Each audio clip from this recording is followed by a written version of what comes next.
The story begins in the immortal world, in the city of black sand, in the gravel desert. Some people are running because they are being chased by level 3 desert ghost wolves. They run desperately asking for help. The group consists of a level 3 mage, a level 3 cleric, and a level 3 warrior. The blonde girl says they were very unlucky because they only wanted to hunt a level 1 sand scorpion and ran into a pack of level 3 ghost wolves, so she asks what they will do. The leader points forward and says to run to the trees since desert ghost wolves cannot climb, and if they manage to climb, they will have a chance to survive. She says this, but is frustrated inside because she knows wolves are cruel by nature, and when they choose a target, they do not give up until they finish it.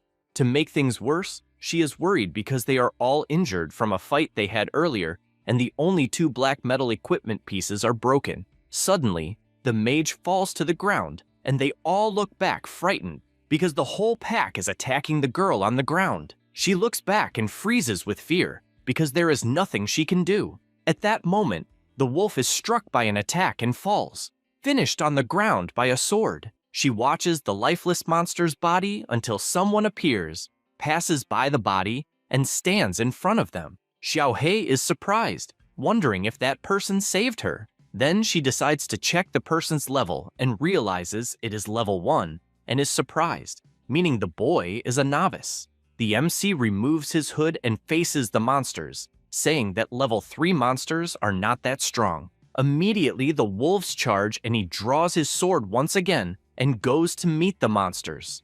The wolves jump to attack, but in the blink of an eye, all are sliced by several attacks from the MC. The 3 are surprised to see a boy in front of them defeating all the monsters with ease.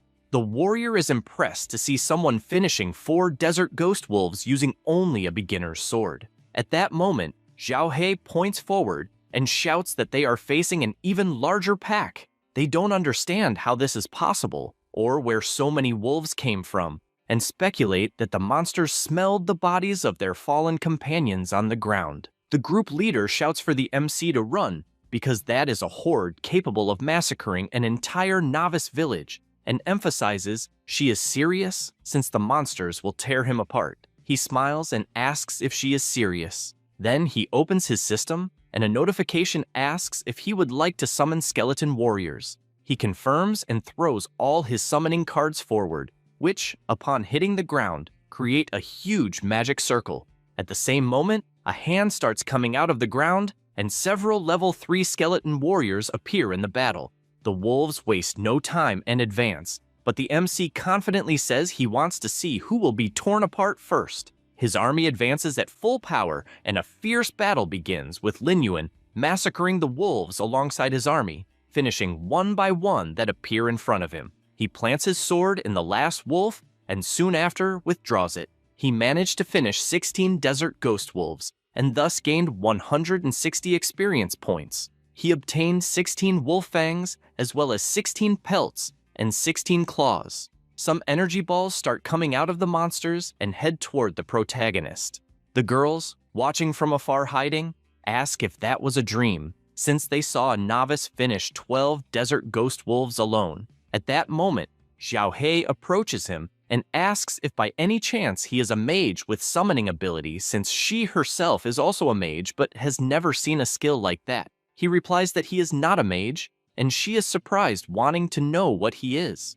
The MC just smiles and stays silent because he has a forbidden class of rank SS. Currently, he is at level 2, and his class is Necromonger, a variant of Necromancer. His talent is Dark Summoner of the Gate of Hell. He has 5 strength, 25 physical, and 30 mental. His name is Lin Yuan from the Blue Planet, and he is a reincarnated. 3 years earlier, scientists detected the emergence of a giant and mysterious planet near the Blue Earth, which became known as the Magic Planet. 3 months after that, an unknown company launched a virtual reality game called Immortal World, which shocked the entire world. By using the virtual reality glasses developed for the game, people chose a class and, when leveling up, gained powers to face monsters inside the game. At first, everyone thought it was just a game, until some players began to awaken the same powers in the real world, and they became known as the Awakened. It was from that moment that a cult called Worshippers of the Evil Stellar God arose. They crossed the barrier between the virtual and the real world and began to massacre people, and the entire city suffered at their hands. MC's parents died in this tragedy. Humanity united all the forces on the planet and fought with everything, but in the end, they were defeated by these awakened, as was Linyuan, who also lost his life in the final battle. It was at that moment that MC woke up startled at the exact moment he logged into the game Immortal World for the first time. But unlike before, the system granted him a forbidden SSS rank class called Necromonger, a variant of Necromancer. In addition, he also gained 2 SSS rank talents, Shadow Summon and Gate of Hell.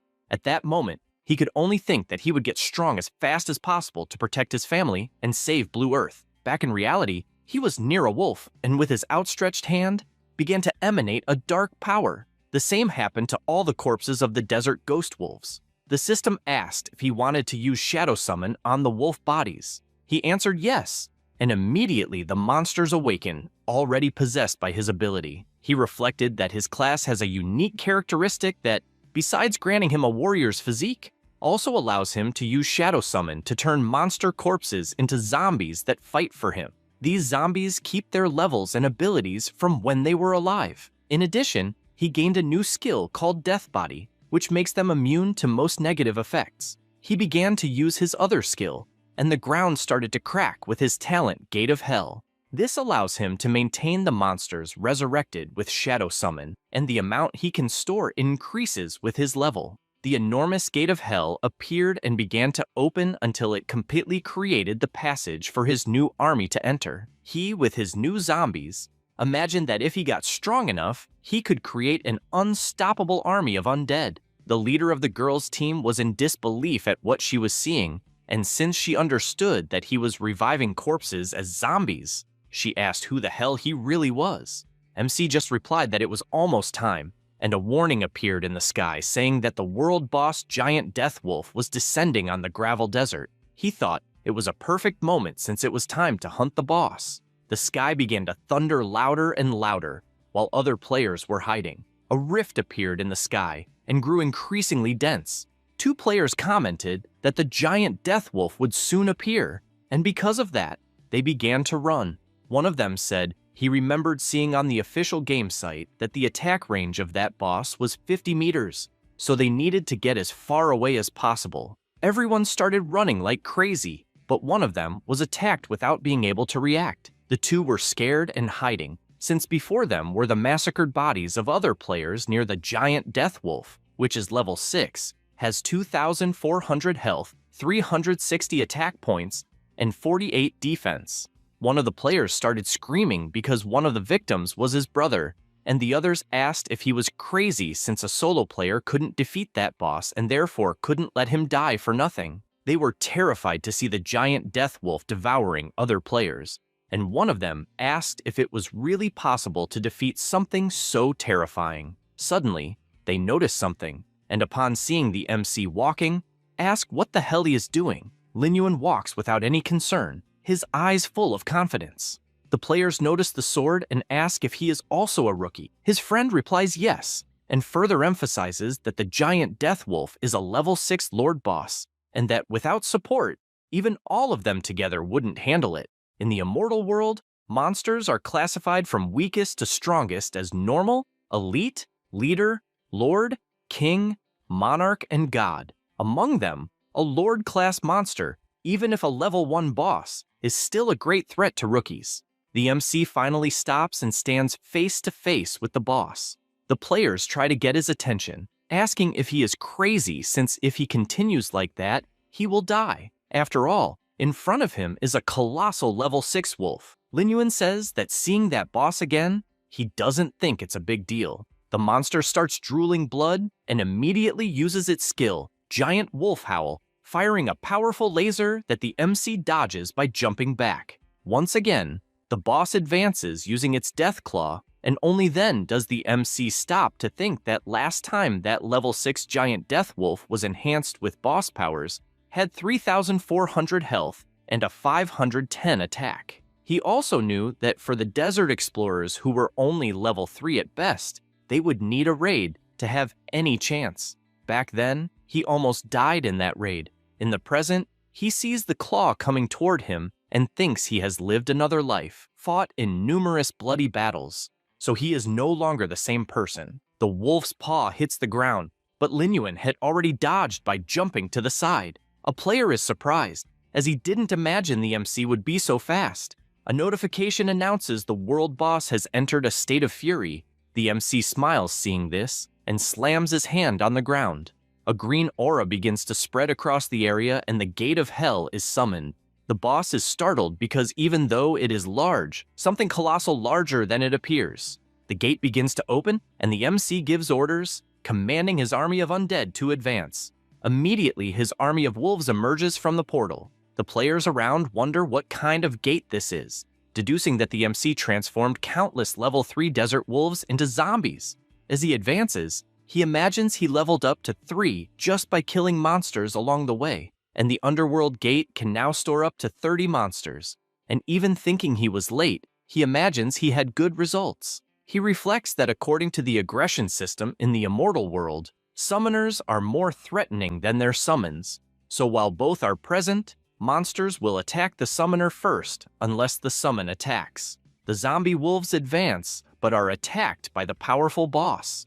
At this moment, one of the wolves howls, and the boss immediately raises its paw to smash it to the ground. At that moment, the MC realizes the time has come, and with a leap, delivers numerous combos to the enemy, taking advantage of the aggression mechanic, as this will draw the boss's attention when it is about to attack the summons, thus reducing unnecessary losses of his monsters.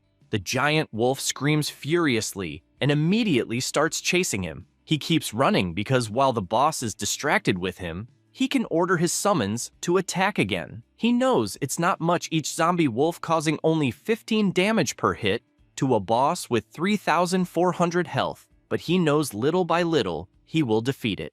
The players watching think it's crazy. The level Lord World boss is struggling. Behind them, 3 guys laugh as if planning to cause trouble. A few minutes later, the MC jumps toward the giant wolf, which has 500 health left. Without wasting time, he locks his sword, causing a critical hit and dropping the boss's health to 80. The monster starts howling but falls to its side on the ground. Lin Yuan begins to approach, since now only the final blow remains. He watches carefully until the previous group jumps, shouting that their chance to land the last blow and the world boss's treasure will be theirs, and they are confident since the MC's army has already been eliminated. He looks back and a distant player shouts to be careful. Without thinking twice, he cuts down the 3 players who were going to steal his last blow, and all fall to the ground like potatoes.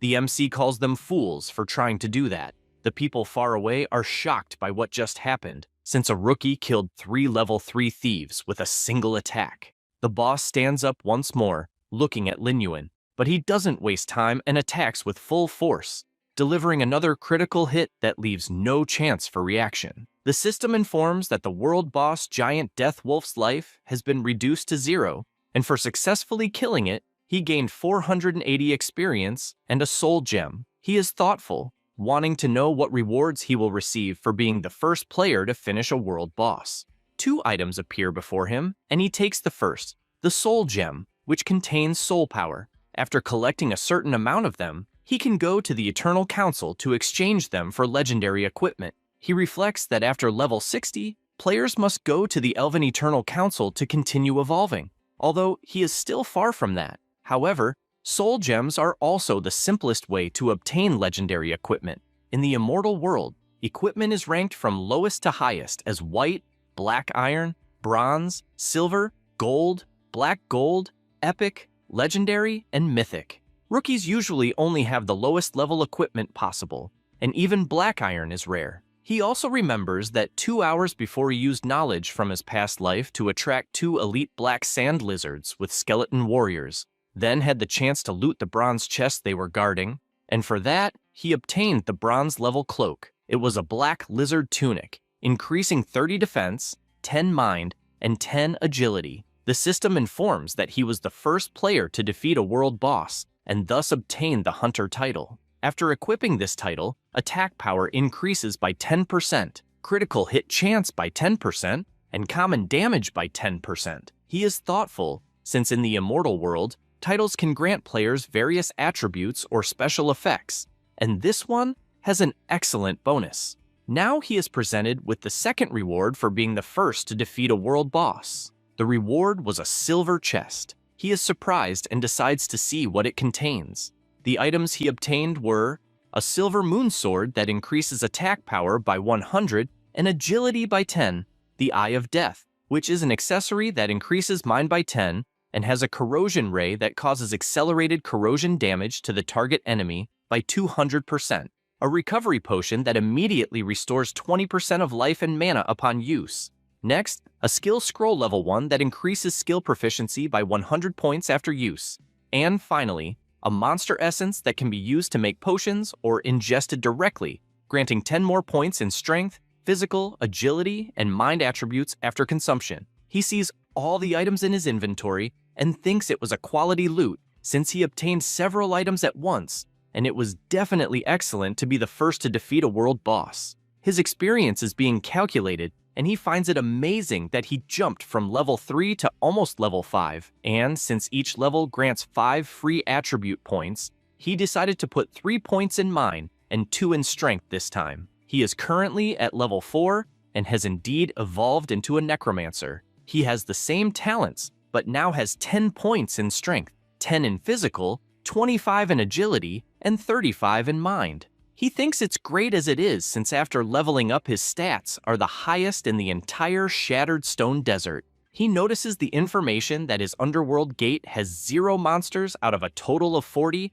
and imagines that even his ghost wolves and zombies died in the fight against the boss. But his level increased and the underworld gate can now open 40 undead. He starts using his necromancy on the boss, and a notification asks if he wants to use the summon on the giant death logo. Without thinking twice, he answers yes, and the boss opens his eye, which is now green for being undead, and stands imposingly in front of the MC with the same attributes as when he was alive. The MC observes and imagines he already expected the world boss to have powerful area abilities as well as group control, and even after zombification gained the undead body and a new skill, the Fury of the Undead, and now he is confident since with the giant zombie wolf, he can replenish his underworld gate much faster. The players are watching from afar, incredulous to see someone turning a world boss into a zombie, and also unsure what that gate is, as it is more frightening than the world boss itself. At that moment,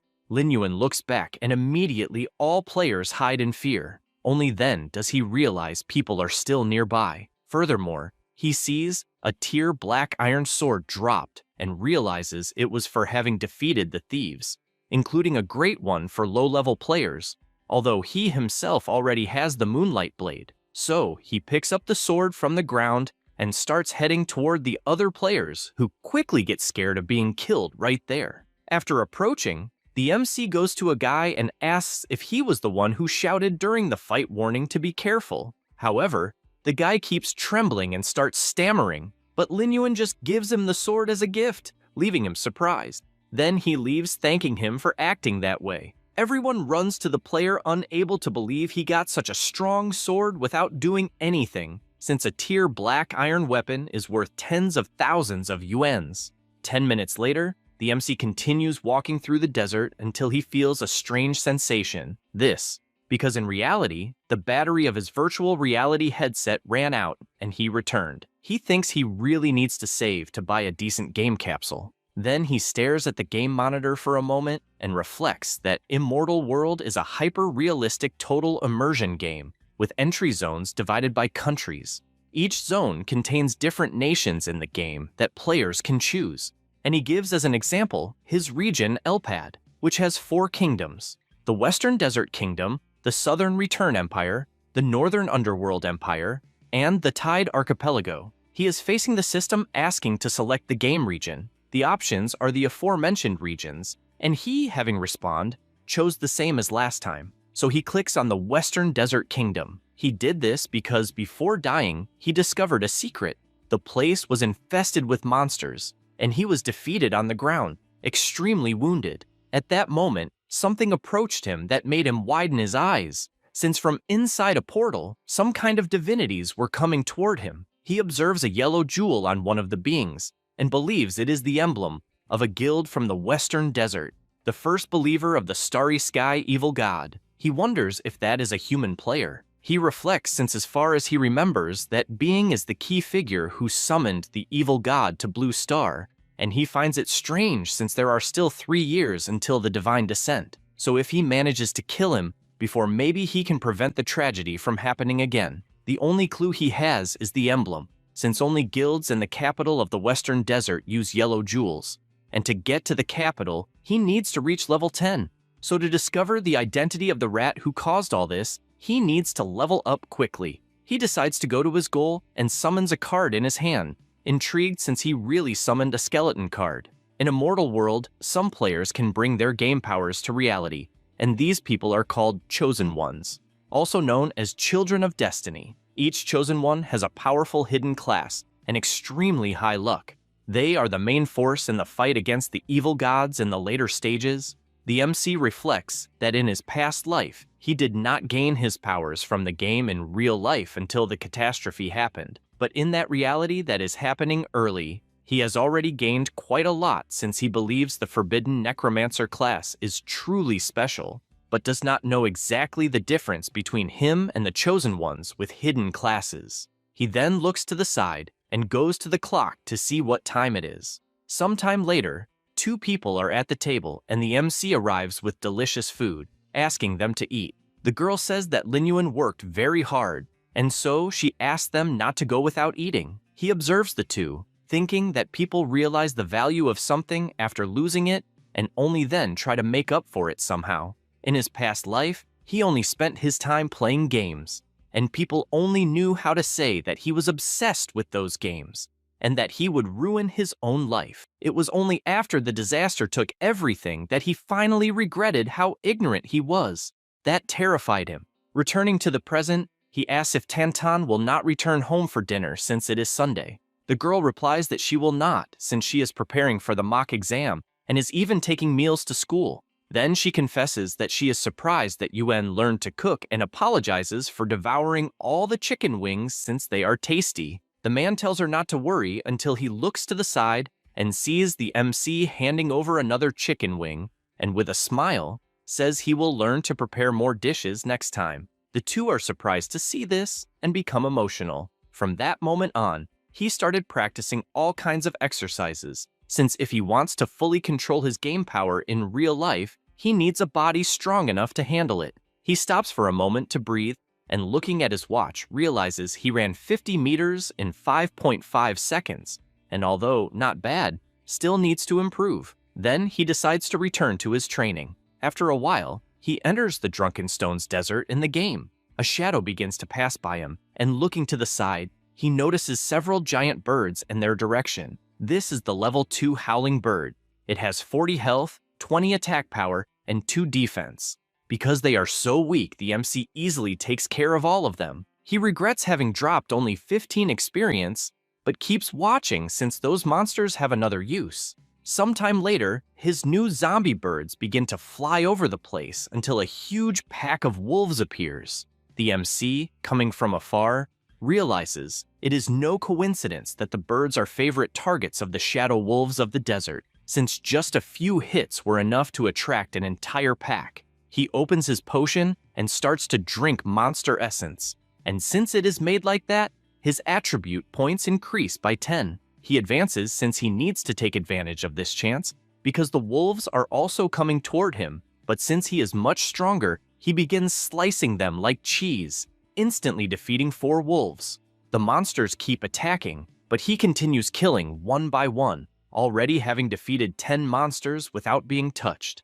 He notices more and more monsters arriving until he is finally completely surrounded by dozens of them. He grips his sword firmly, since he found the timing perfect, and instantly starts slicing them one by one, defeating 20 wolves and then 30. After managing to kill 40 of these wolves, the system congratulates him for reaching level 5. He forms his new army of zombie wolves and sends them to the Gate of Hell, since he managed to fully supply the gate with just 2 battles. He is now at level 5 with 50 monsters inside the gate, in addition to having 22 strength, 20 defense, 45 agility, and 48 mind. He thinks that with the essence bonus in all 4 main attributes, he might be able to face elite monsters of the same level alone. So looking at the horizon, he thinks it is finally time to find a certain person. Meanwhile, in the Black Sand City, the MC is walking calmly until he reaches a door and enters the establishment.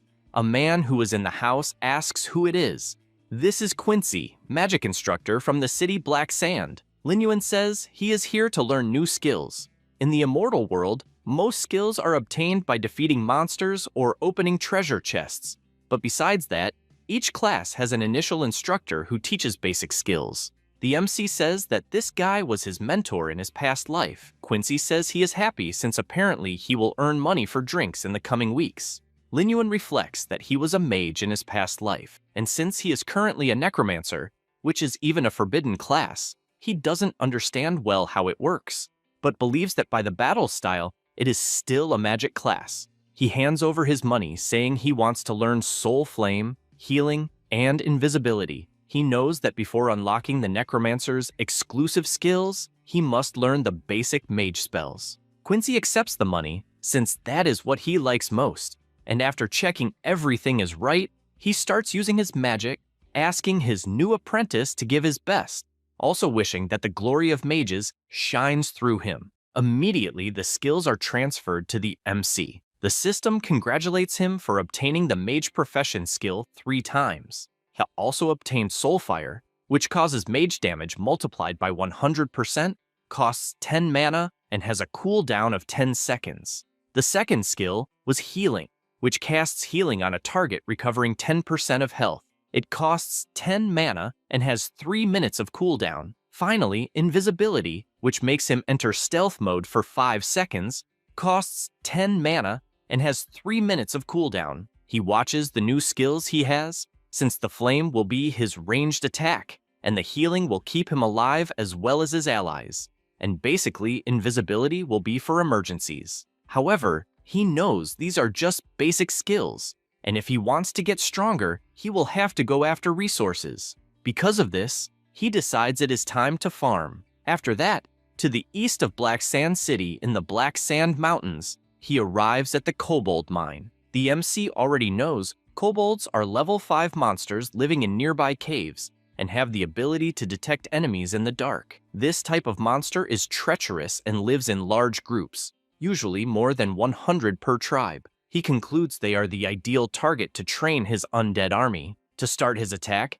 he drinks his night vision potion, which grants the player a vision radius of 3 meters in dark environments and lasts 30 minutes. He also summons the Gate of Hell to call his undead wolves, and since he knows he can gain levels besides it being a great chance to improve Soul Flame and Invisibility, and if lucky find treasure chests as well, Lin Yuan starts entering the cave with his army and they go deeper, and after walking for 15 minutes he finally senses something. In the dark, he notices something moving, and for that, he throws the torch he was carrying in his hand, which lights up the dark place showing monsters nearby. The kobolds immediately open their eyes and charge the attack now that they are disturbed. The torch falls to the ground, and all undead wolves charge the attack as well as the MC, who orders to kill everyone, leaving no one escaping.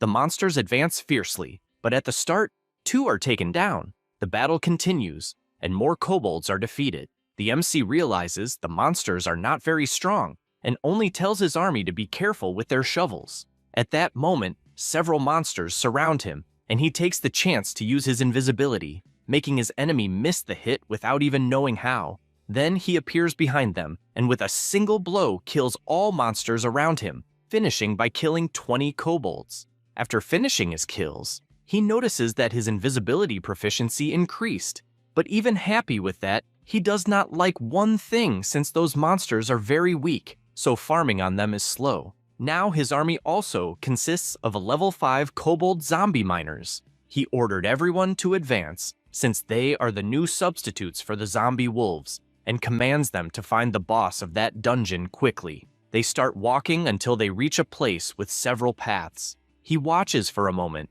until he hears some noises coming from a certain direction, which excites him. With the attack of his flames, he defeats several mud slimes that were hiding. Suddenly, another monster appears out of the darkness, and without thinking twice, he appears on the battlefield. This is the elite kobold supervisor. He is level 6, and his main skills are digging and whip. The MC reflects that since the beginning of time, the law of nature has never changed because the strong always hunt the weak. However, even predators are part of the food chain and sometimes become prey. In short, danger lurks in every shadow, and no one is safe no matter how strong he is. No sooner does he think this than he receives a blow from the supervisor that raises dust throughout the cave. He knows that even at a disadvantage, prey can silently appear and attack the hunter, and he sees exactly that situation. So, raising his arm, he grabs the whip coming toward him, and holding it tightly, pulls the monster as if it were a pebble and throws it far away, sliding across the ground until it finally repositions itself. However, he barely has time to look forward, and the MC slashes through its body, thus securing a kill on the kobold supervisor. The monster is sliced into pieces until it finally falls to the ground. He looks back and realizes that a surreal number of monsters is approaching. The system warns that the supervisor has activated the whip skill, which causes the mine workers to enter a bloodthirsty state. This state increases attack speed by 40% and movement speed by 25% for 60 seconds. Lin Yuan starts counting and notices that in front of him there are 50 monsters, but he thinks the army on both sides is more than evenly matched. Because of this, he summons his entire army, including the giant wolf that was a world boss. He says the game is finally going to start and orders the hunt to begin. The battle between the zombie wolves and the kobold begins, and the massacre happens on both sides. At this moment, the giant wolf activates its fierce howl, and the stun effect hits the nearby kobold directly. The MC sees the opportunity and sends his entire army to attack without mercy. He starts by taking down 5, then quickly turns to 10, then 20, and when he notices, he has already defeated 40 kobold supervisors and therefore reaches level 6. Without wasting time, he activates his necromancer skill to turn the corpses into his allies. Now, he also has the zombie kobold supervisors on his side. Some monsters, seeing that things are not looking good, begin to flee, but he finds it funny and, without hesitation, finishes off all those around him. However, a sudden attack comes in his direction, and he narrowly dodges it by jumping backward. The attack was made by the kobold boss, who is level 7 and has 1,000 health, 150 attack, and 80 defense. The MC says he has been waiting for this moment. The fight begins with the boss delivering a powerful blow with his hammer, the force of which was so great that it got embedded in the wall. He notices that the opponent can't pull it out, so he advances. Knowing this is his chance, he strikes his first attack, which only grazes the armor, and is forced to retreat because, as expected, it wasn't enough to even make a scratch. The boss finally manages to pull out his weapon, and the MC is startled by how fast it was. Immediately, he strikes the ground, and due to the impact, Lin Yuan is sent flying backward until he finally manages to stop with his feet. He reflects that, as expected, the attack patterns of a boss are not as simple as those of elite monsters, and even realizes that the strength is 2 or 3 times greater than that of an elite. He activates his magic since he intends to attack from a distance to maintain good performance. All the zombies enter the battle surrounding the boss. The giant zombie wolf makes its first charge, but the boss counterattacks using his skills. The MC keeps up the pressure and commands all his wolves to attack at once. After managing to apply pressure, the group skill Wrath of the Undead is activated, increasing attack power by 10% and critical hit chance by 20%.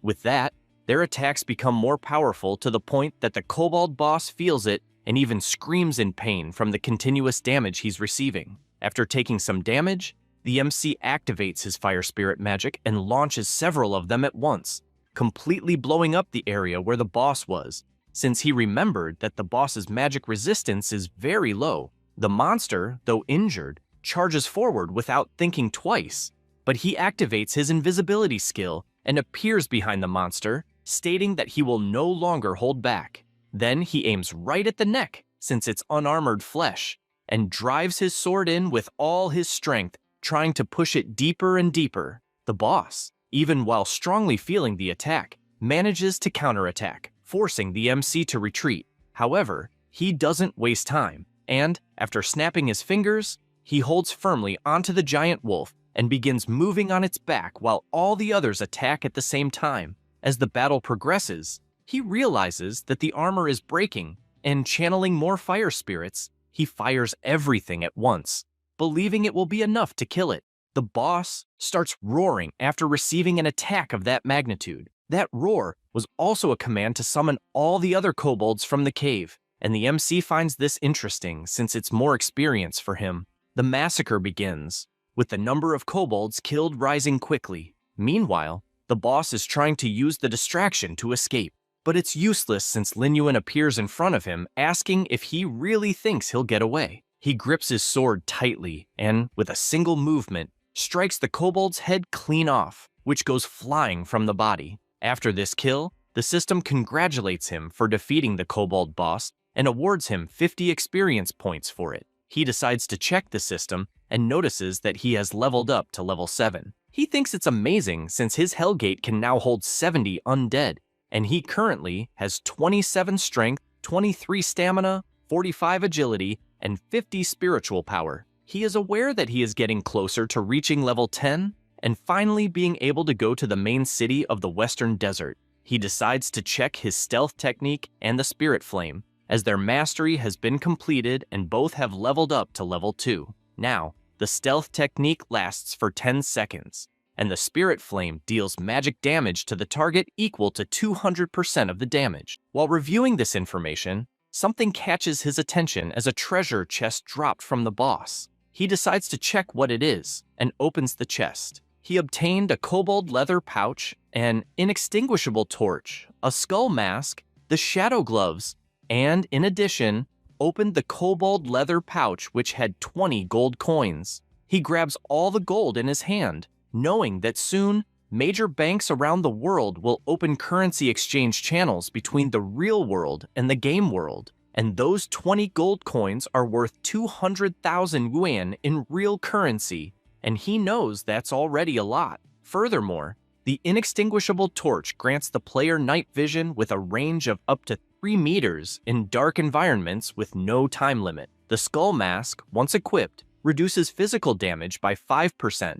increases stamina by 10, and strength by 10. He also picks up the gloves and sees that they match the strength of the kobold boss's body. They also increase defense by 30 and attack by 30. He considers himself very lucky for having obtained a silver-grade weapon from a bronze treasure chest and can't wait to test the gloves, which are said to be as tough as the kobold boss himself. Meanwhile, near the cave, a hero stands before countless dead phantom wolves. This is Fei Long, leader of the Bloodscar Guild. He is a level 8 warrior. He thinks it's amazing that their training was effective since they took down 30 desert phantom wolves in 1 minute. Fei Hu, who is the guild's vice leader, agrees, saying that if they continue working together, they'll be unbeatable. Other players around comment that they expected nothing less from the guild leader and vice leader, as they managed to defeat so many monsters at once.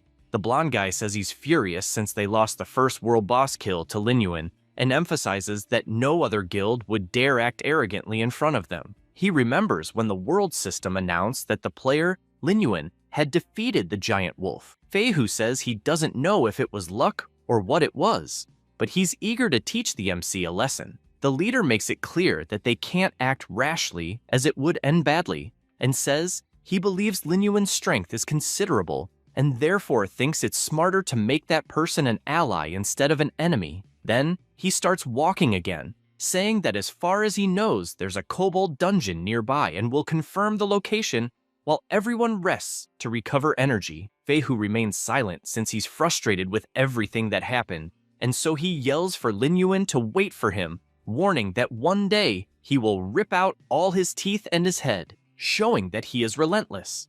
A blushing member of the guild asks the vice leader not to be angry since something very beautiful is in front of them. He doesn't understand what he's talking about and turns to see what it is, coming face to face with a beautiful woman. Everyone gets excited since they found someone alone.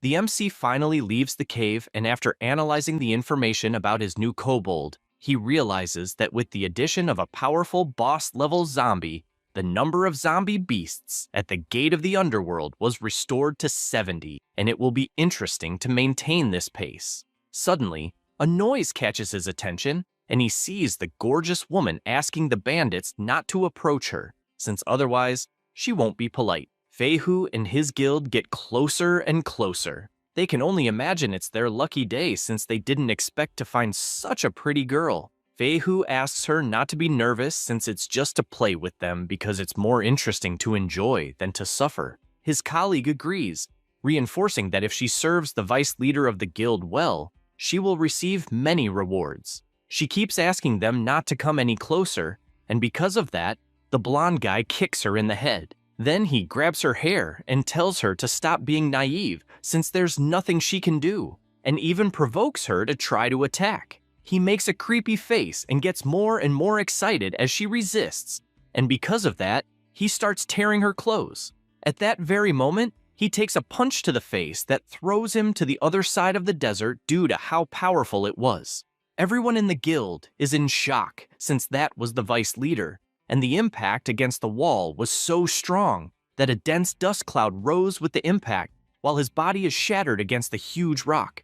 The MC, who had thrown the punch, just thinks it wasn't bad at all, even though it was softer than he expected. A guild member runs off since he needs to find a way to notify the guildmaster. At the same time, the others ask who the boy is, also making it clear that he offended the Bloodscar Guild and therefore will die. Lin Yuan looks straight ahead and realizes that it's the emblem of the Bloodscar Guild, the #1 in the novice village of Black Sand City during the early days in the immortal world. Most of its members are red-named players who commit all kinds of evil, and all of them represent danger to other players. These red-named people are those who, due to malicious acts, such as attacks, thefts, and robberies, are dangerous players judged by the system as having sin points of 10 or more, and although the evil god has not invaded yet, dead players don't cause real-life death. However, they lose equipment and levels which will cause major problems for players in the future. Knowing all this, he asks if those guys really are from Bloodscar. Internally, he imagines that those rats caused him many problems in his past life. The members look at each other, and one of them answers that it's exactly that since they are the famous guild from Black Sand, and reinforces once again that he offended the vice leader by attacking him. He grabs his own arm and warns that if he doesn't want to have a horrible death, he should break his own arms and then kneel, begging for forgiveness. The MC, without much patience, attacks with everything and cuts off the arms of the two players who start to panic on the ground. He says he will keep the arms of the defeated since they should save their barking for the road to hell. The woman who was witnessing everything can't believe how strong the MC is. After a while, Feihu wakes up and immediately takes a potion that heals 20% of his life. He gets up extremely furious and warns that death will be too little for whoever attacked him. The man returns with the guildmaster where everyone was. Their arrival draws the MC's attention, who turns to see who it is. The brat points, saying that the one responsible for attacking the vice leader is right ahead. Fei Long prepares his axe, but while holding it, he notices something. He notices that the player's eyes were indifferent and cold, yet imposingly imposing. Furthermore, he notices that they are like swords forged under the moonlight, shining with a cold light that could cut anything, and the aura he was feeling was so overwhelming that it suffocated him just by being nearby. The guild member starts provoking the MC, calling him a fool, and making it clear that he will die there. However, the guild leader knows the situation is not good, as the aura he's feeling, plus the sword he saw,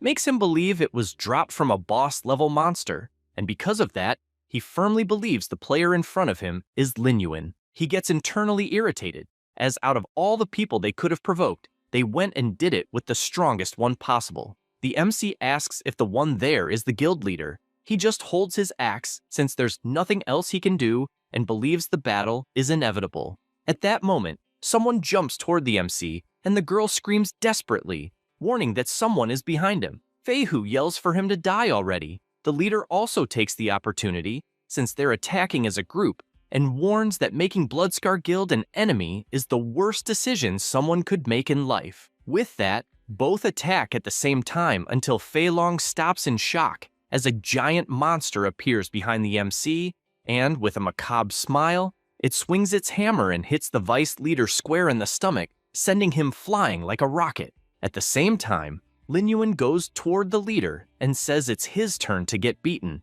Then, with a single move, he cuts the guy in half, who falls to the ground like sliced potatoes. He states that even though they're the #1 guild, they're not even qualified to make him fight seriously. At that moment, the system alerts that he eliminated a human player, and because of that, his sin value increased by 2 points. He sees the alert and thinks that as long as he doesn't accumulate too many points within a week, they'll disappear automatically, so it's fine. The woman says the rest of the group fled and asks if they should follow them. He replies that they're just losers, so there's no need to worry. At that moment, the defeated players start to disappear and their items are dropped. First, the explosive battle axe. Its effect is that upon hitting a target, it triggers a powerful explosion, dealing area damage to the target and nearby enemies, as well as increasing attack by 40 and strength by 30. Next, the cross-dragon fang blade dropped. Its effect is that upon hitting a target, it releases flames. The flames cling to the target, causing continuous damage. It also increases agility by 30 and attack by 40. Lastly, the spiky attack drop, which increases attack by 15 and agility by 20. He reflects that the stats of the dropped weapons are very good, and even though he can't use them, he always has the option of selling them for a good price.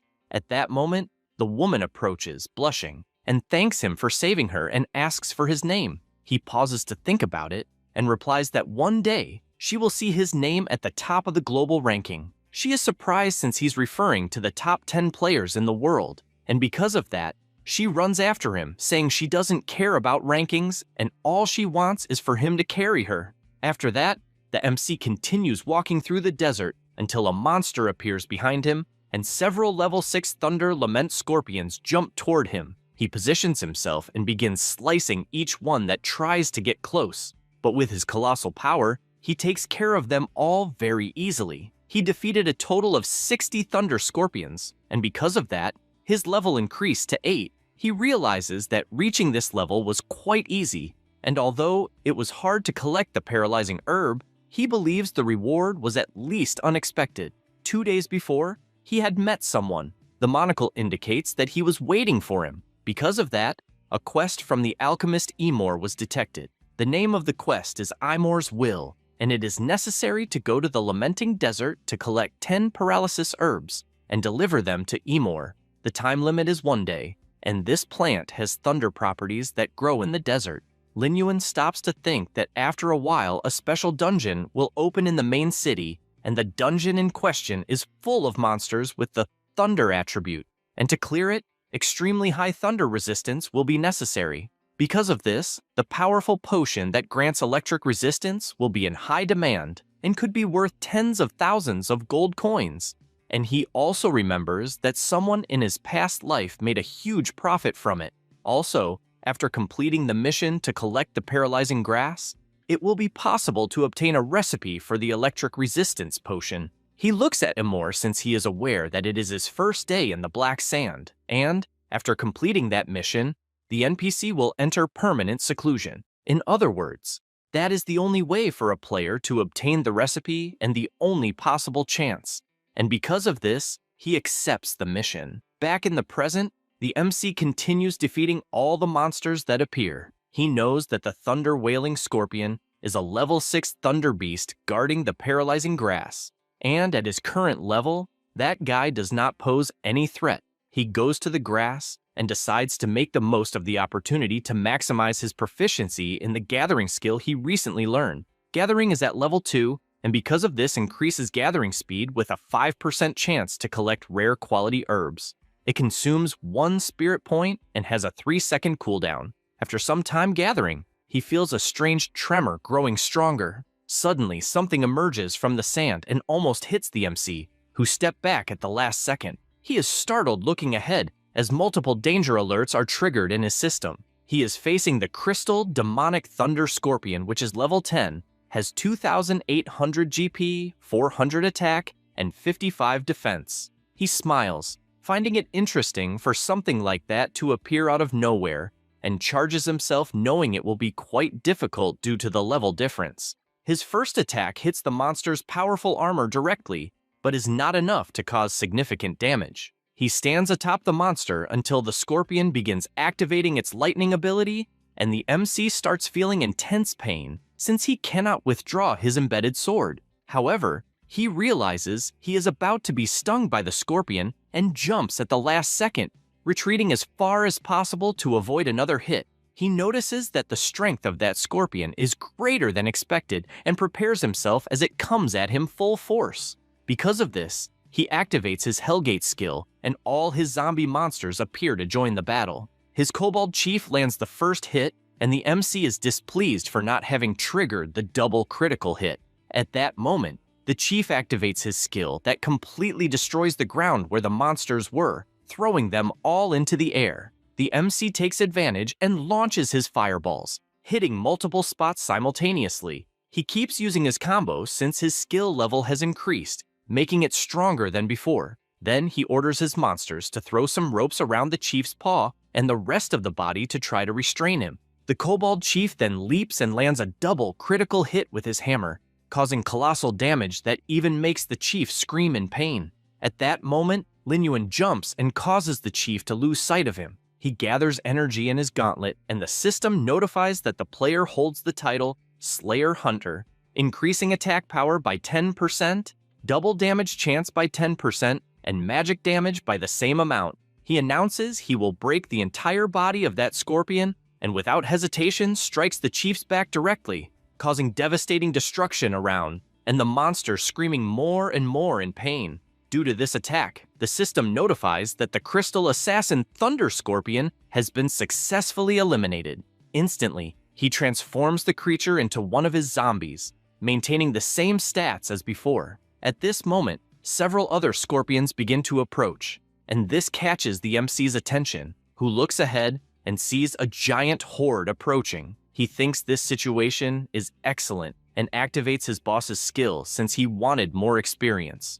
Every monster hit by the lightning takes very high damage, and he also does not stand still. As with his sword, he starts slicing all the nearby monsters, always dealing critical damage because of his title, until he realizes he has already made a massacre. The system notifies that he leveled up, and after the slaughter, he finally reached level 10. Now, Lin Yuan is a level 10 Soul Reaper. If the Gate of Hell has a capacity for 100 zombies, his current strength is 32 points, Constitution 28, Agility 47, and Spirit 53. He admits that the feeling of gaining 2 consecutive levels is not bad. Additionally, he also obtained a Lightning Spear, Guardian Greaves, a Paralysis Ring, and a Ghost Bracer. He notices that all the drops were silver level, and if he sells everything, he could significantly improve his parents' lives.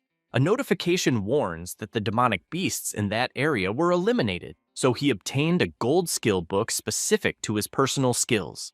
A strong glow appears in his hand, and a book appears right in front of him. He realizes that it is the Curse of Darkness. The only condition is that the player's class must be Soul Reaper. The MC realizes he was very lucky, and at the same moment, the skill book is automatically registered in the player's memory. An intense beam of light falls on him, congratulating him for obtaining an exclusive skill of the Soul Reapers, which is the Curse of Darkness.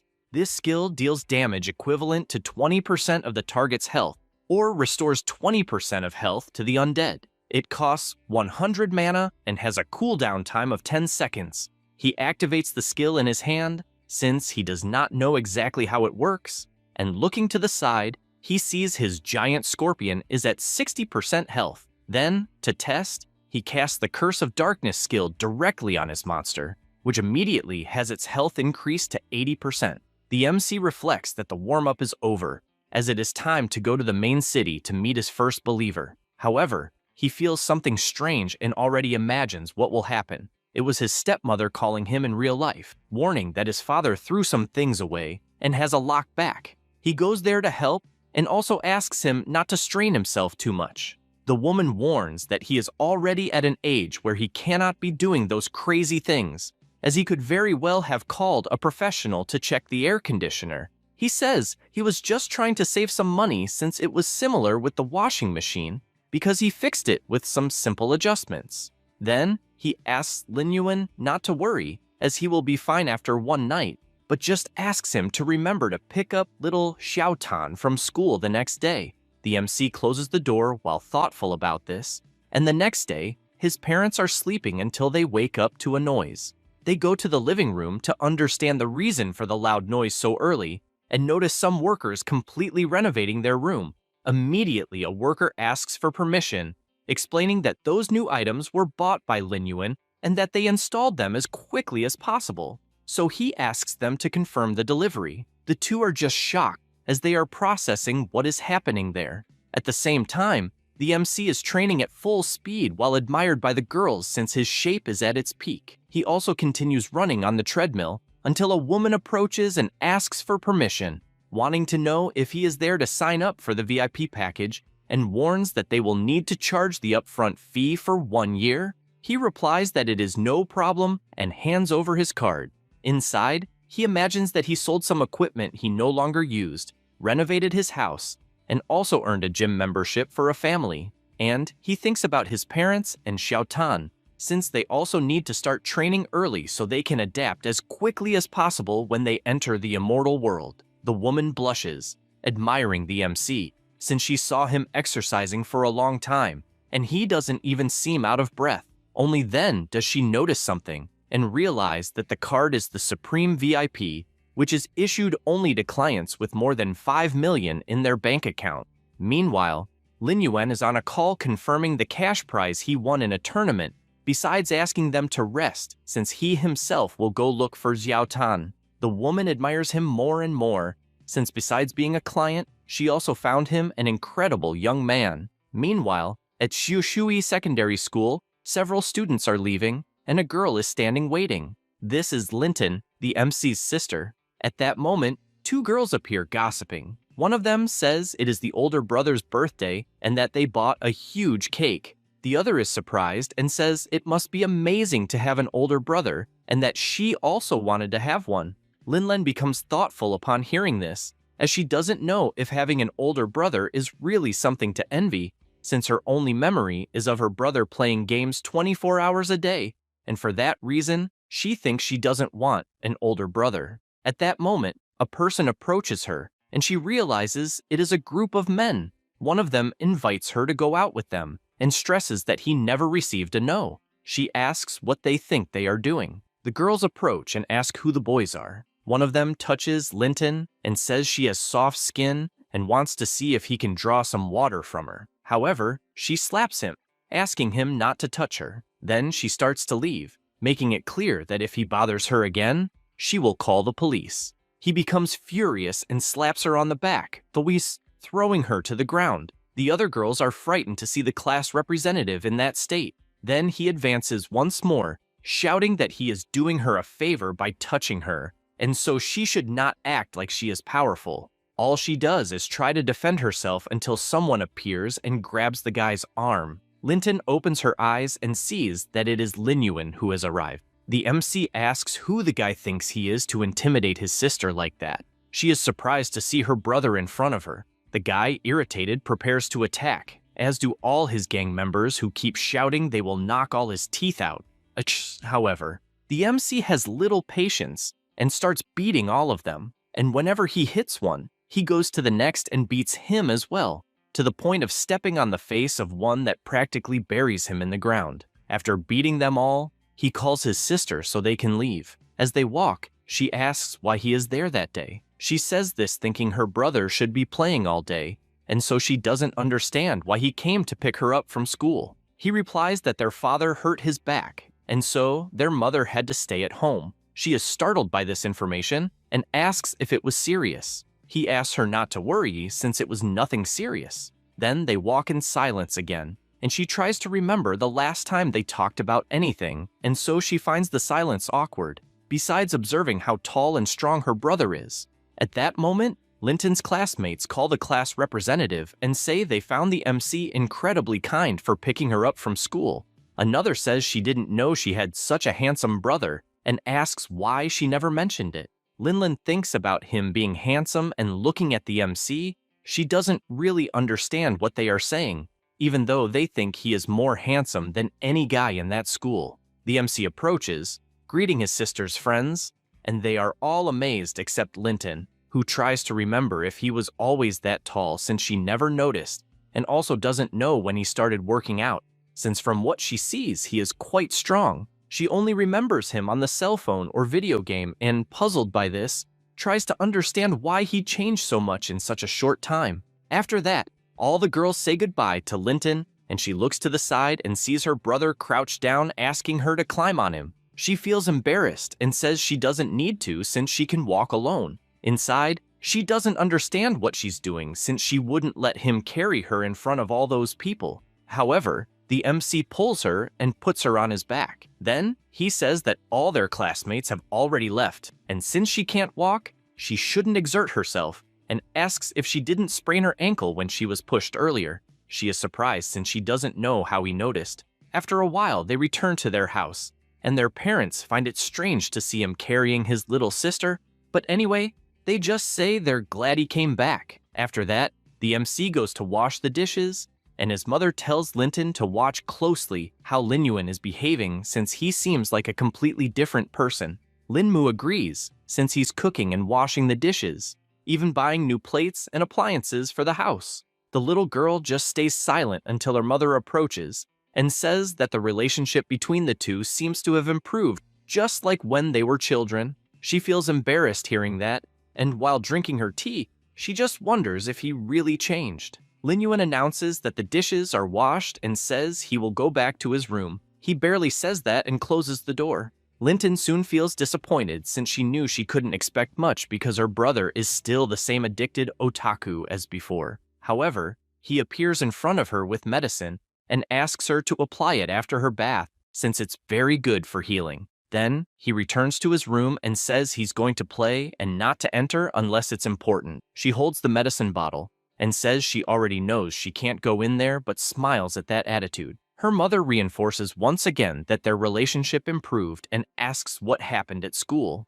Linton replies that nothing happened and that she will take a bath. Meanwhile, the MC is listening to everything inside his room and, lying back in his chair, imagines that the family issues have been resolved for now. Then, he looks at his virtual reality headset and puts it on since it's time to return to the game. Immediately, he goes to the main city and says it's time to hunt some rats. Now, he entered the Wind Sands area. At the city entrance, a man is being stepped on. This person swears by the heavens that it was a misunderstanding. However, the guard keeps stepping and tells him to shut up. At that moment, the MC appears and the guard looks back but finds it strange because he doesn't see anything even though he feels someone is there. Linyuan is hiding because he knows the street guards are very sensitive to criminals, and because he has sin points, he will have to carefully calculate how long he stays hidden since it will be about 3 days. He reflects that it's a good time to look for an old friend of his who is lost out in the world. Meanwhile, at the church, the priest gives his blessings saying that from this day forward, the soul will be pure like freshly fallen snow. At that moment, Linyuan enters saying he is from the charity infirmary. Lawrence looks confused and he says he heard that a seriously ill patient was admitted there and therefore would like to treat him. They go to a room and Wayne is lying on the bed. The MC knows that he is an old, stronger member of the Knights Order from the Old Kingdom. Then he remembers that in his past life, when he had just reached level 15, he obtained a gold-level weapon through him. That is why he is there personally saying he will treat all the wounds inside the body. Wayne looks at the MC and realizes he is a level 10 player. He stands up asking how a level 10 mage wants to do anything since the street guards are a higher level than him. However, he returns to bed because he is coughing up a lot of blood. The MC sees this and warns that the poison has already begun to corrode the internal organs, which will only get worse if he doesn't accept the treatment, and makes it clear he will not live more than a month. Wayne warns that to heal him, he would need a kilo of fish oil with rotten gills, and if he is not afraid to die, he should try his luck in the Gobi mud. A notification arrives saying that Doug Wayne's quest mission has been triggered. It is necessary to obtain 1,000 grams of rotten gill fish fat to treat the poisons. He responds that he obviously accepts. At this moment, at the mission site, level 15 rotten gill fish are attacking other players. A swordsman asks everyone to advance and warns not to let the fish bite since they have sharp teeth. But the monster throws a mud ball that hits some players directly with unmatched power. After falling into the mud, the fish begin to surround him and activate their skills, going to devour all the players. The blonde boy starts to panic since that huge creature is in front of him, and he cannot believe they will really be finished. At that moment, the MC appears, grabs his clothes, and throws him back, telling him to stay out of the way. Then he charges his energy and launches it toward the fish, causing a devastating explosion on that bizarre face. Then, he returns to the ground still holding the swordsman, who looks confused about what is happening since he did not understand anything. The swordsman wonders if they are really safe until he looks to the side and sees the MC charging forward with everything without even saying a word. He charges his flame powers and starts shooting the entire swamp since it is full of rotten gillfish, which are exactly what he needs for his mission. The monsters do not back down and jump out of the mud trying to counterattack Lin Yuan. The blonde boy warns to be careful, but he dodges easily and even mocks them, wanting to know if that is all they have. Then he repositions, summons one of his axes, and says that a gang is still a gang. No sooner does he say that, than he starts slicing all the fish he finds in front of him, making them into tuna. The players watching from afar cannot believe how someone can be so strong since there are 8 of them, and they were almost wiped out while a single person is fighting alone. Anyway, he remains scared since he knows the deadliest thing about those monsters are their area skills. And that is exactly what they are doing as they channel their area skills. The MC just watches a dense smoke rising from the monsters and finds it interesting since he knows the fish are casting a group skill called Echo of the Cursed Prey, which causes all enemies within range to receive a shock of toxic mist that causes negative effects of confusion and auditory hallucinations. He finds that trick interesting but says he will not fall for something like that. So he activates his Gate of Hell, summons his giant zombie wolf, and commands to use the skill howl of the hungry wolf. The zombie boss immediately starts howling, and all targets hit enter a state of dizziness. The MC decides it is time to take action and equips his awakening mask. It is a one-time defensive mask against toxic mist. He equips the item and charges forward, telling the monsters to die all at once. He starts landing critical damage on all the fish he finds in front of him and defeats them one by one until creating a huge pile of corpses. One of the remaining fish tries to escape, but he grabs his axe and throws it with all his strength, causing a devastating explosion on impact. The nearby players found it incredible what they were watching, but emphasized not to let their guard down since more fish were approaching. The MC found it interesting and ordered his Thunder Scorpion to take action. He immediately activated his skill and fired numerous thunder crystals, starting to bombard all the mud where the enemies were, but the fish were resisting the attacks well. One of the players panicked since he imagined the attacks wouldn't work and blamed the level difference, which was very large, and firmly believed it was impossible to eliminate them all at once.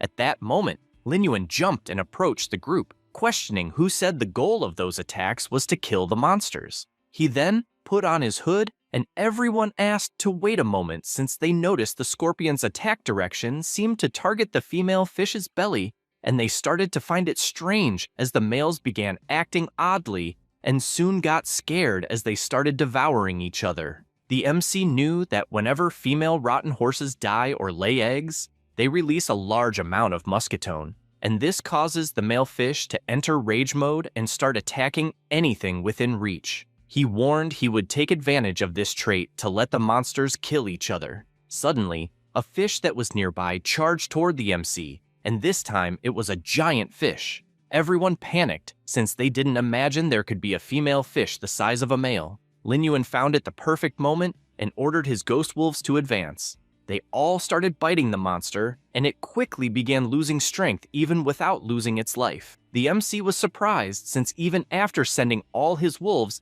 it wasn't possible to land a fatal blow, and with his sword in hand, He was satisfied for having immobilized that fish since it made things easier. He said that and managed to kill the elite rotten horse, and upon doing so, executed an attack toward the monster's belly and grabbed some small balls that were inside, since the monster was full of them inside. The players didn't understand what he was doing, and the MC simply ordered his chief wolf to carry the fish's head somewhere else. The giant wolf started running at high speed until it reached the top of a rock. He left the head on the ground and began howling, drawing the attention of all the other monsters.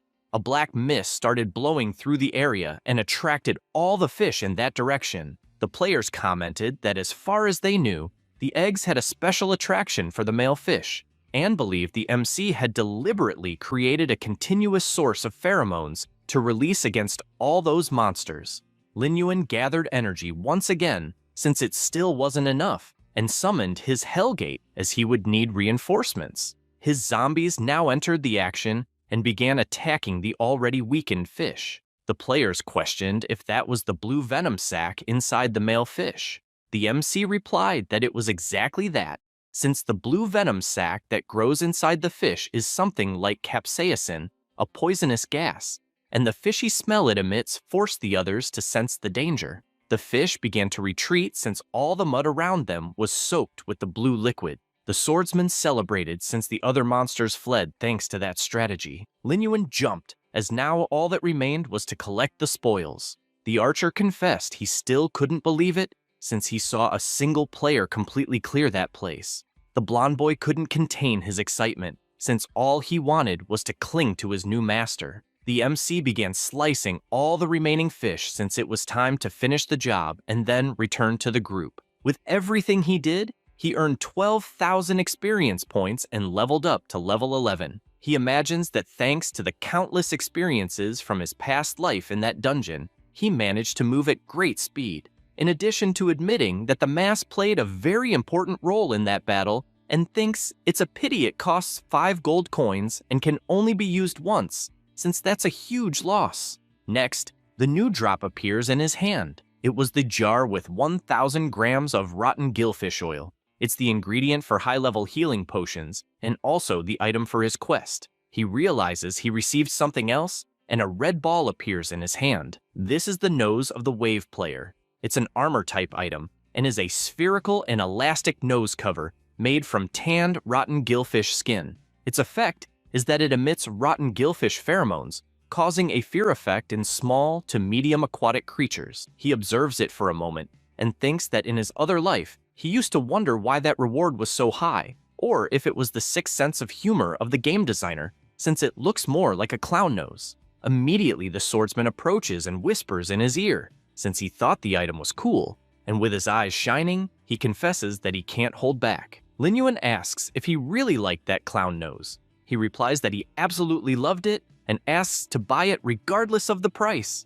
The other players apologize since their leader is always this enthusiastic, but the MC simply throws the item into his hand, telling him to keep it, and then starts to walk away. The player asks him to wait since he wants to at least pay, but the MC just opens his imposing wings and says it's not necessary. This makes the blonde boy cry with emotion since he thinks his master is an angel. The other players don't understand how anyone would want to pay for such a ridiculous clown nose. After that, Lin Yuan returns to the church and uses the item on Doug. At that moment, he feels completely healed and confesses that he didn't expect to get that healing item. With that, the system informs that he has successfully completed the gold level quest, and the reward obtained was a gold level weapon, the Blue Soul Blade. He is happy since he finally got the first gold level weapon he obtained in his previous life. The weapon increases physical and magical damage by 150 and spirit by 100.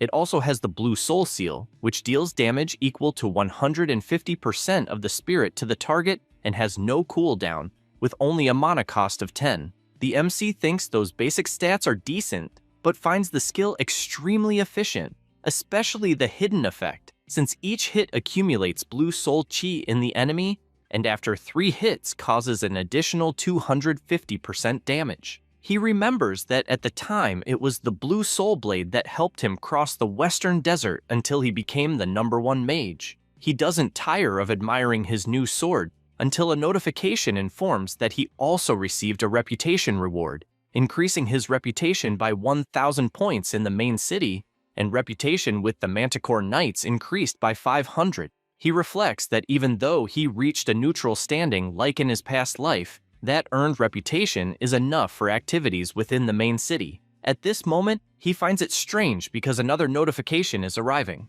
It was a notice stating that due to the excellence in completing the quest, he received a specific affinity reward with the NPC Doug. The affinity increased by 10 points. The MC looks at Doug and notices he's a bit different from the last time. The NPC immediately thanks him, saying that without that help, he would have died in that bed, and says he is obliged to give a warning since he received that help. Lin Yuan wonders if the 10 affinity points he received will trigger some kind of hidden quest. Doug just gives a warning, saying that MC quickly reveals that Quincy is his mentor and therefore wants to know more details. The man asks if this is serious and immediately says that he noticed Lin Yuan had been hiding his true class, and, as he stands up, wonders if he is a necromancer hunter. He is surprised to hear this and asks if he already knew his identity. Inside, he cannot understand how this was possible, since he hid his information, and even Quincy would not have been able to know this. Wayne reveals that he was once a member of the Knights who reported directly to the king, and, for that reason, learned a special skill called Darkness Perception. He explains that this is an exclusive skill of the Manticore Knights, and, as soon as a necromancer hunter appears, his ability automatically identifies it. MC asks if he knew his identity the whole time, which makes him reflect that there apparently exists a special skill targeting necromancers. Wine explains that, in fact, he did not, because at first he was poisoned and his perceptions were weakened, and only realized what class the MC had after being healed, thus noticing the unique aura of the Lord of Darkness. He is confused by this statement and questions what he means by Lord of Darkness. Wine reveals that it is a story that began long ago, and in the most popular legends of the immortal world, there are a total of 5 gods: the God of Light, the Monarch of the Moon Shadow, the Goddess of Nature, the Lord of the Tides, and the King of Souls. However, he explains that at the beginning there was a 6th god who was the Lord of Darkness, also known as the King of the Undead, being the most powerful being among the 6 gods. Because of this power, the Lord of Darkness did whatever he wished. He granted extremely powerful dark abilities to his followers, allowing them to change their class to Necromancer. Then, under the bloody rule of the Lord of Darkness, the Necromancers spread chaos and, besides the slaughter, also transformed the souls of the dead into zombies, causing significant disaster. Thus, the main kingdoms resisted the Lord of Darkness, and the temples originally built to worship him were destroyed, and all records about him were burned to ashes. Furthermore, the necromancers lived in hiding because if they were discovered, they would be killed immediately, and this class was listed as a forbidden class, passed down by everyone. He continues telling his story, saying that at the time he was poisoned by a necromancer in battle, which is why he is constantly tormented by the illness. MC decides to check his system screen and imagines that his past life was only that of a mage, and never imagined that such a great secret was hidden behind the legends, not being surprised to be a hidden class. He reflects that things have become problematic, since by clearing his sin points, he could secretly investigate the clues about the badge in the main city. But now, if he cannot find a way to hide his Lord of Darkness aura, his identity will be exposed immediately. Because of this, he calls Wayne and asks if there is any way to avoid the darkness perception skill that the knights possess. Wayne replies that it would only be possible if Quincy was truly willing to help, but for that, he would have to reveal his true identity and would definitely kill him. He says this emphasizing that the instructor lost his wife in an attack by a necromancer, and therefore asks once more to stay away from that person. MC just remains silent listening to this, and, sometime later, returns to the desert. This is because 10 minutes earlier, Wayne tried to stop him,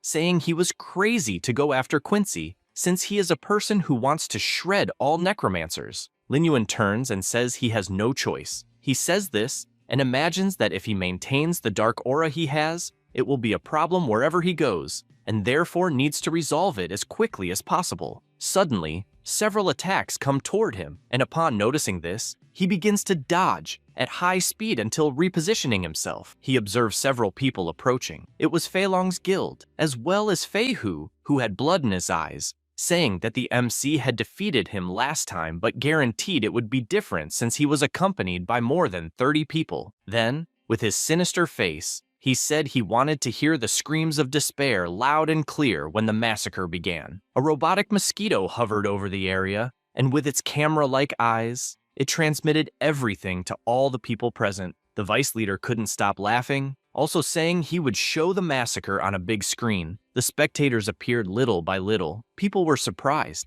questioning if the Bloodstained Guild was doing a live broadcast while crushing novices. They admitted being shocked since it was 30 people against one, while others commented that they found the MC familiar as well as handsome, and that it was a pity. Lin Yuan immediately said that guild wouldn't even be good for a warm-up. Instantly, the leader shouted to attack, and everyone advanced at high speed. The mage prepared his magic while the archer readied his arrows, and the warriors formed the front line. At that moment, the system announced that the malicious attack determination had been established and the contract time was 15 minutes. If he killed all the attackers within the time limit, the sin value would not increase. He prepared his sword, saying that 15 minutes was more than enough to kill all of them 3 times, and thus summoned his entire zombie army to join the battle. His giant wolf began blocking a spell, and at the same time, the zombie scorpion struck one of the henchmen dead on. The leader shouted for everyone to pay attention to form a shield wall to protect the mages. Immediately, his guild formed a defensive formation, and right behind them, the mages prepared their rituals, focusing on defensive spells to buff the team. Meanwhile, another mage prepared an offensive spell, unleashing powerful lightning bolts. The archers also decided to attack, firing their magical arrows directly at all zombies within range. At that moment, the spectators began leaving the live stream, thinking the summons were too weak and accusing the MC of being a novice showing off. The guild leader prepared himself and said he had no fear of the zombies, and the same went for his partner, who assured that Lin Yuan would lose his life that day. The MC then smiled, which startled Fei Long. Suddenly, one of the spectators shouted, asking what the hell was happening. One of the mages stepped on a trap, and a sand vortex formed, sucking them all into the ground. At the same time, the zombie wolf chief appeared, and with extreme ease defeated numerous players at once. The battle grew increasingly intense,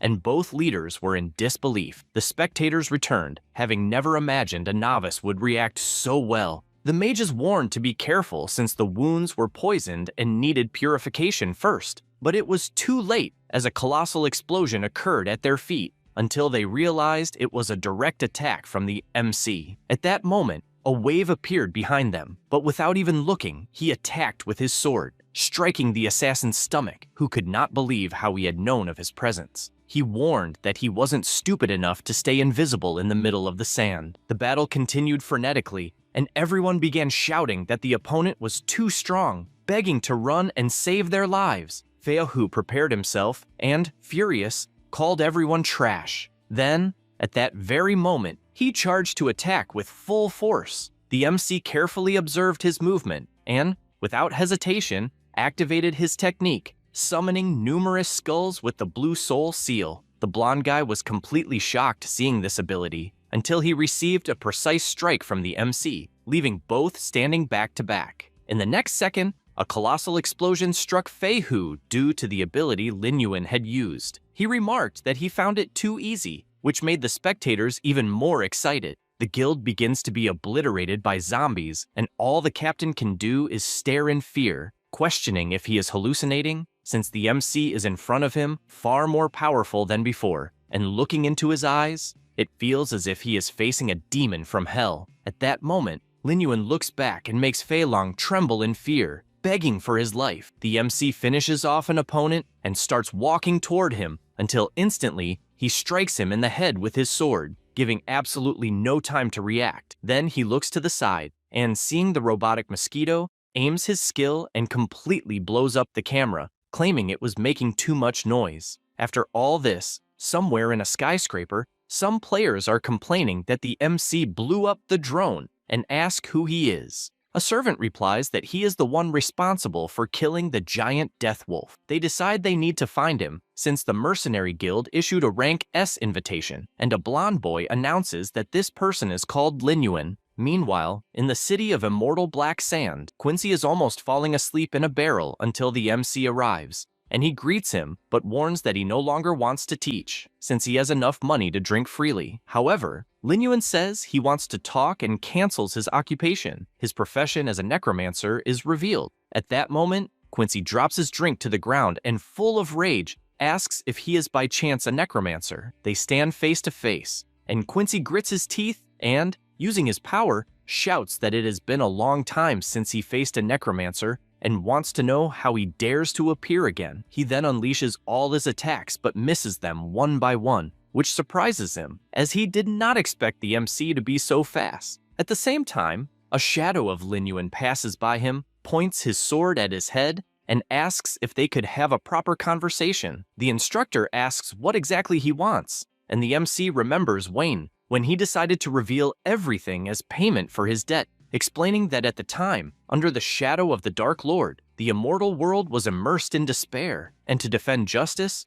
Quincy and his wife fought against a necromancer who was one of the Dark Lord's main lieutenants. After a bloody battle, the necromancer was killed, but Quincy's wife was severely injured by the death curse. Her soul was corrupted by the power of darkness, turning her into a memoryless monster who would never reincarnate. The only way to break the death curse and save his wife was to personally destroy her corrupted soul. Everyone thought Quincy would spend his days drowning his sorrows, but it became known that any righteous person who could save his wife would receive a fortune in life. He planned to use the spoils as bait, both to save his wife and break the curse, and to make the remaining necromancers pay with their lives. But of the 158 people who accepted the mission, none returned alive. After remembering all this, the MC asks to hear about his mission. He says it is fine, since there is no other choice, and asks to meet his wife. At that moment, the system asks if he would like to accept Quincy's mission. Mission name: Dead Wife's Soul. Objective: free Quincy's wife and lay her soul to rest. The mission time limit is 10 days,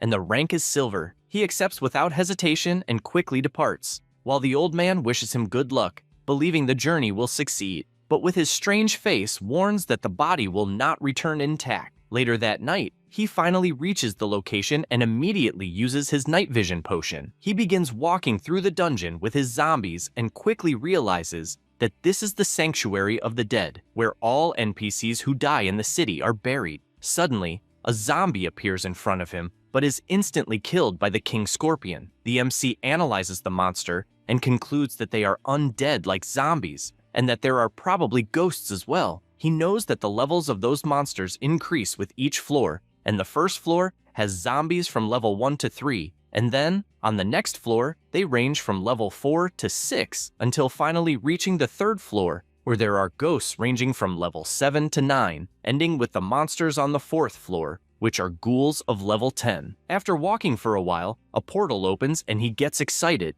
as he wants to cross 4 floors at once. He goes further in until he stops, having heard some sounds ahead, along with numerous red eyes staring at him. The monster uses the wall climbing skill, in addition to using the suspended slash. He is facing dozens of elite ghouls, which are level 10 monsters with 2,000 health, 400 attack points, and 40 defense points. He wastes no time and orders his army to attack, starting with the King Scorpion, who attacks all the ghouls in front of him, then moves and attacks more monsters around. The MC does not fall behind and advances at the same time, cutting down all the monsters he encounters ahead. With that, the massacre is successfully completed until he notices a ghoul still alive on the ground and ends it with a single stomp. The system congratulates him for reaching level 12 after the massacre he carried out. He admits that it ended faster than he expected and finds it a pity, as his ability to control zombies does not work on undead-type monsters. Suddenly, something appears behind him, and he only notices it the next second. The skill attacks him with full force,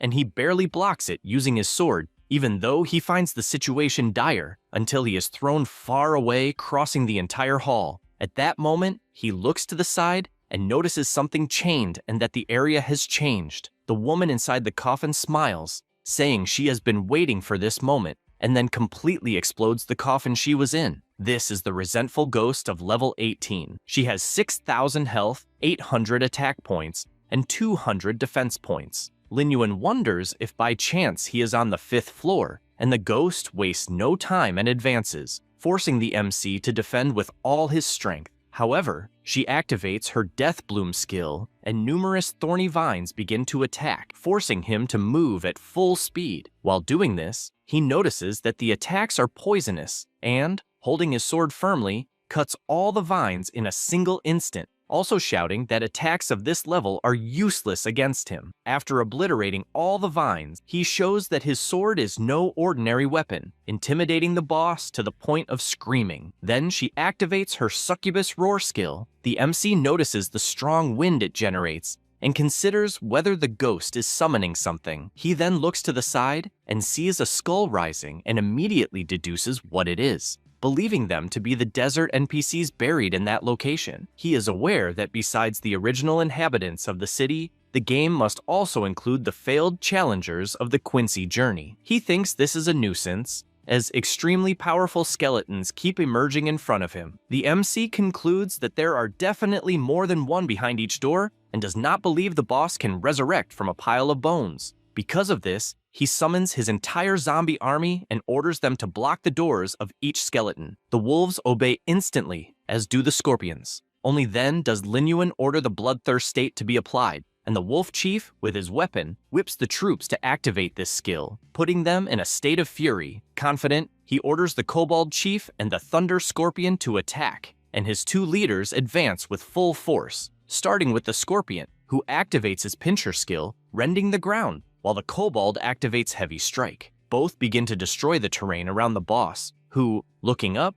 notices the ceiling collapsing, which indeed happens as everything falls apart. However, she appears unharmed and saves herself using her active skill. The MC is surprised by this and, looking at the boss, concludes that specters are ghost-type monsters whose bodies can pass through structures and are immune to half of all physical attacks. But, confident, he says that on the other hand, he suffers double magical damage, and therefore uses his most powerful skill, activating the Blue Soul Seal. The ghost begins to dodge easily, believing that her speed has increased. At the same time, the revived skeletons try at all costs to break the passage, and this worries the MC, since the tombs can collapse at any moment, and he needs to finish as quickly as possible. He takes an item from his inventory, and since he needs to restrict the boss's movements, equips the paralysis ring. It is a type of jewel that increases 100 life, 10 magic, 15 agility, and 15 mental, and once equipped, the attack has a 5% chance to paralyze the target for 3 seconds. He advances at full power,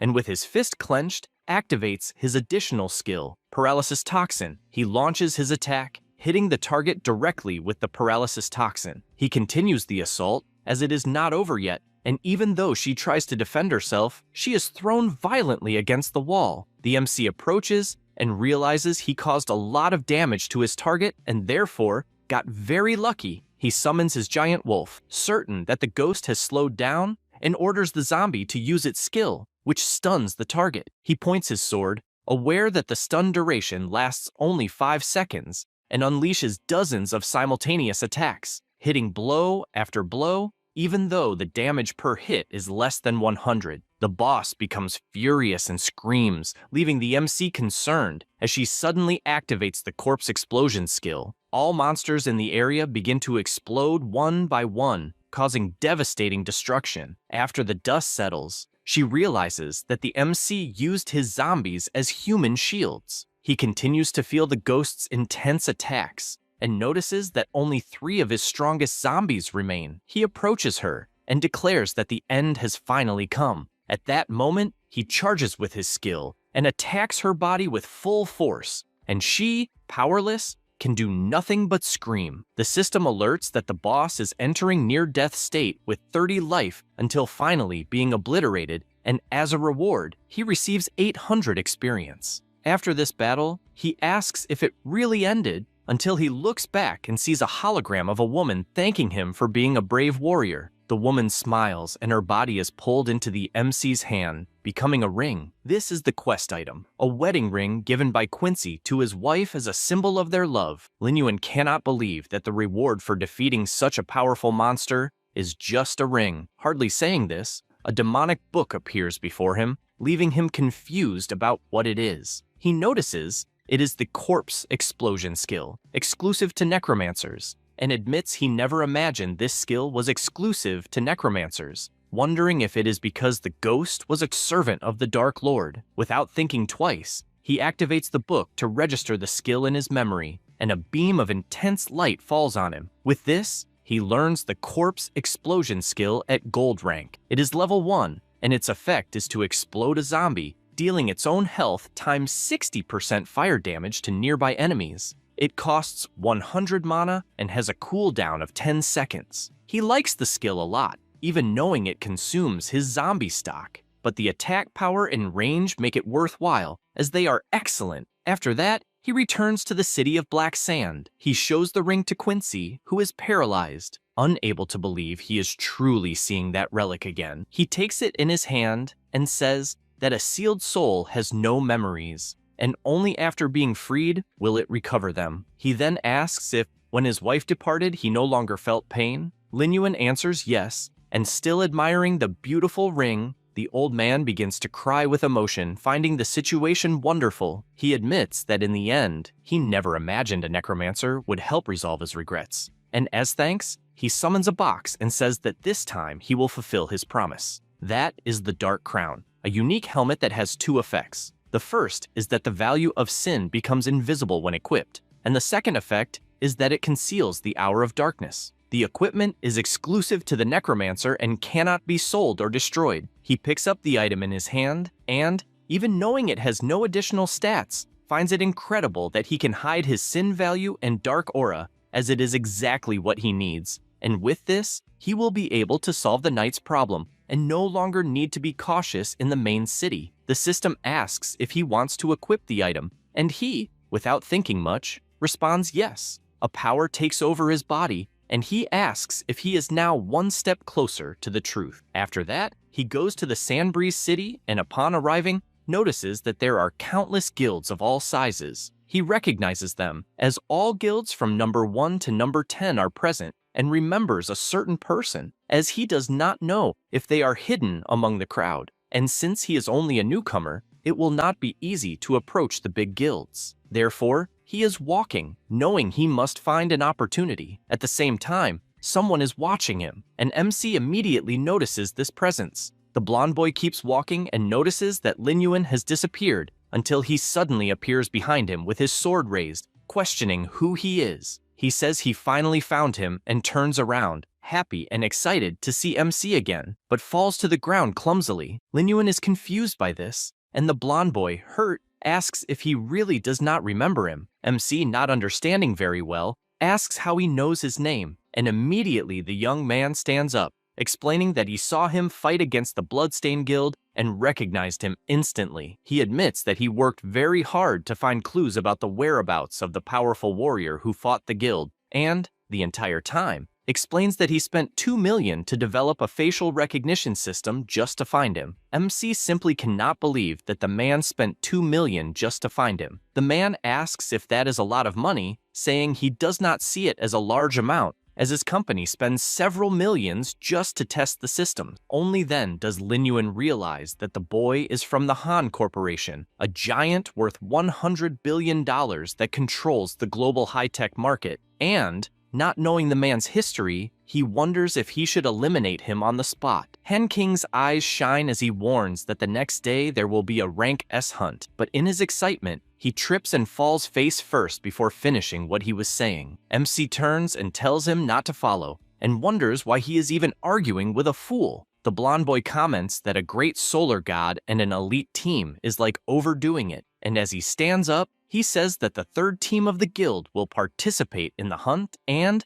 if they perform well, they may even have a chance to be recruited. This makes him think about the guild list, and Han King laments having to go alone. Suddenly, Lin Yuan asks what the specific time of the hunt will be, and the excited guy kneels down, celebrating, and says it will be at 8 in the morning. MC tells him to calm down and warns that a little preparation is still needed before departure. This leaves the blonde boy confused. After that, at the Vulture Bandits camp, several explosions occur, and MC, with his summons, says that the leader is straight ahead. Now he has a new army composed of level 12 zombies from the Vulture Thieves gang. He calls his army to march, and as he looks to the side, he sees his enemies directly ahead, and several monsters are protecting the boss. Lin Yuan orders them to advance immediately, and the zombies engage in a fierce battle. The monsters are not intimidated and launch a giant flame directly at MC, but he disappears in the blink of an eye, leaving even the Vulture confused.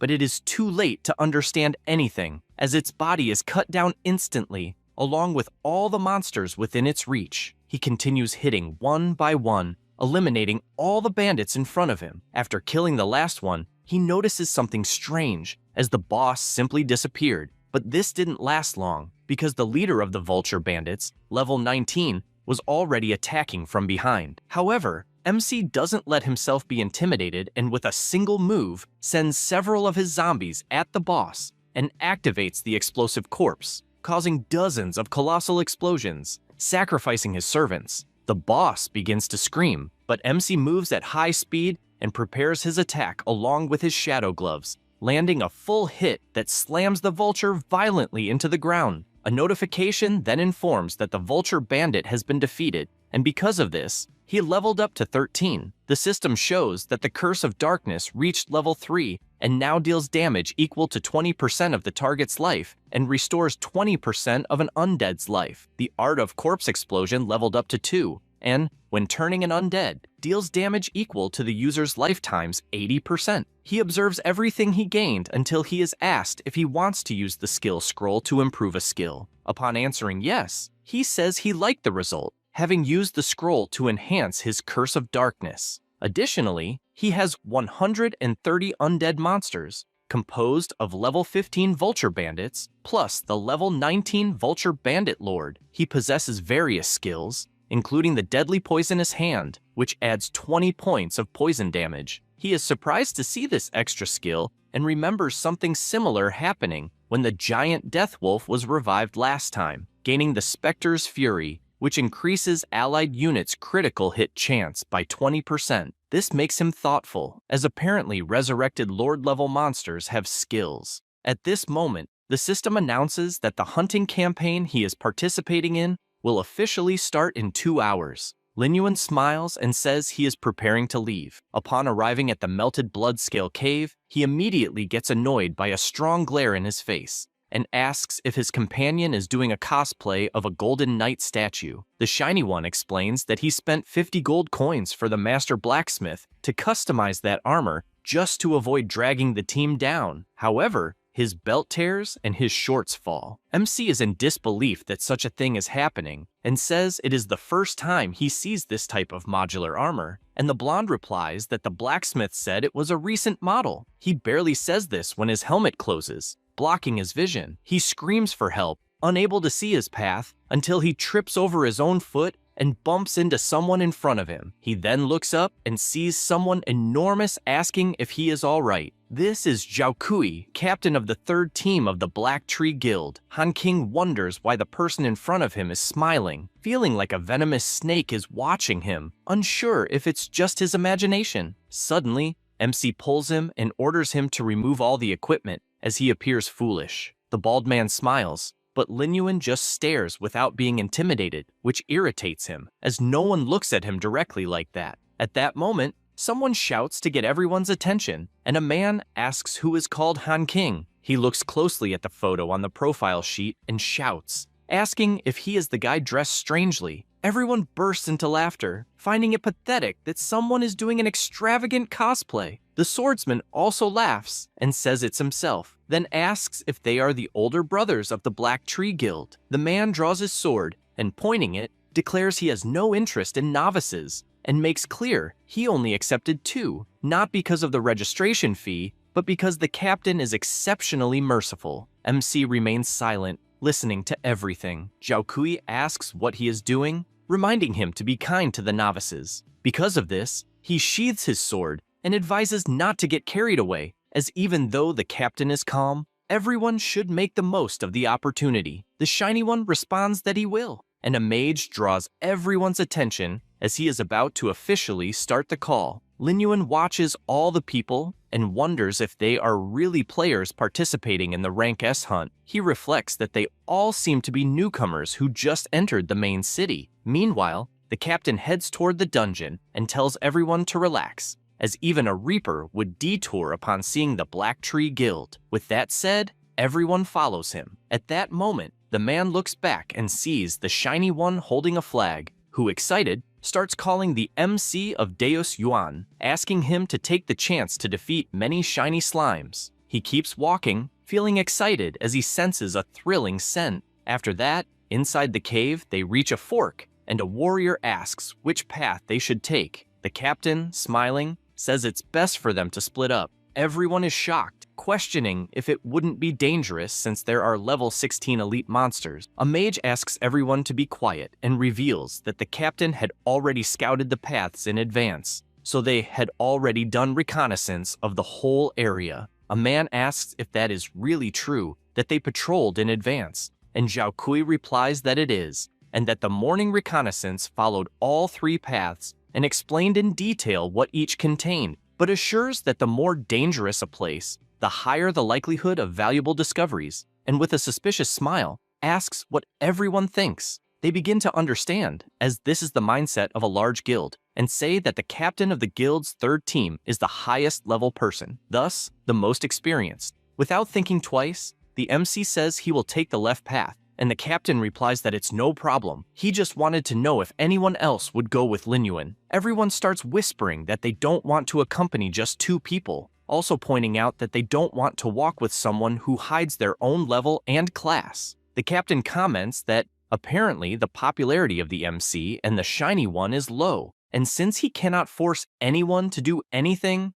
there's nothing to do but let the 2 go alone. Lin Yuan replies that it's no problem, and the 2 take the left fork. Seeing this makes the bald guy happy, also calling them ignorant. They venture further into the cave, and the Shiny One confesses to being worried as the temperature is dropping very quickly, and he also says he has the feeling of being watched. The MC is surprised and asks if he finally realized it, as there really is something in that place. He panics, asking if it's true, since the captain said he had patrolled the paths and that everything was safe. Lin Yuan laughs and asks if he really trusts the captain, since this is a rank S hunt and yet the leader recruited a bunch of novices, clearly using everyone as live bait to scout the paths. Han King is surprised hearing this and asks why he didn't expose the bald guy. He laughs and grabs one of the slimes on the cave wall, then throws it forward into the darkness. At that moment, many eyes open, and a huge army of iron-devouring lizards appears, heading their way. Meanwhile,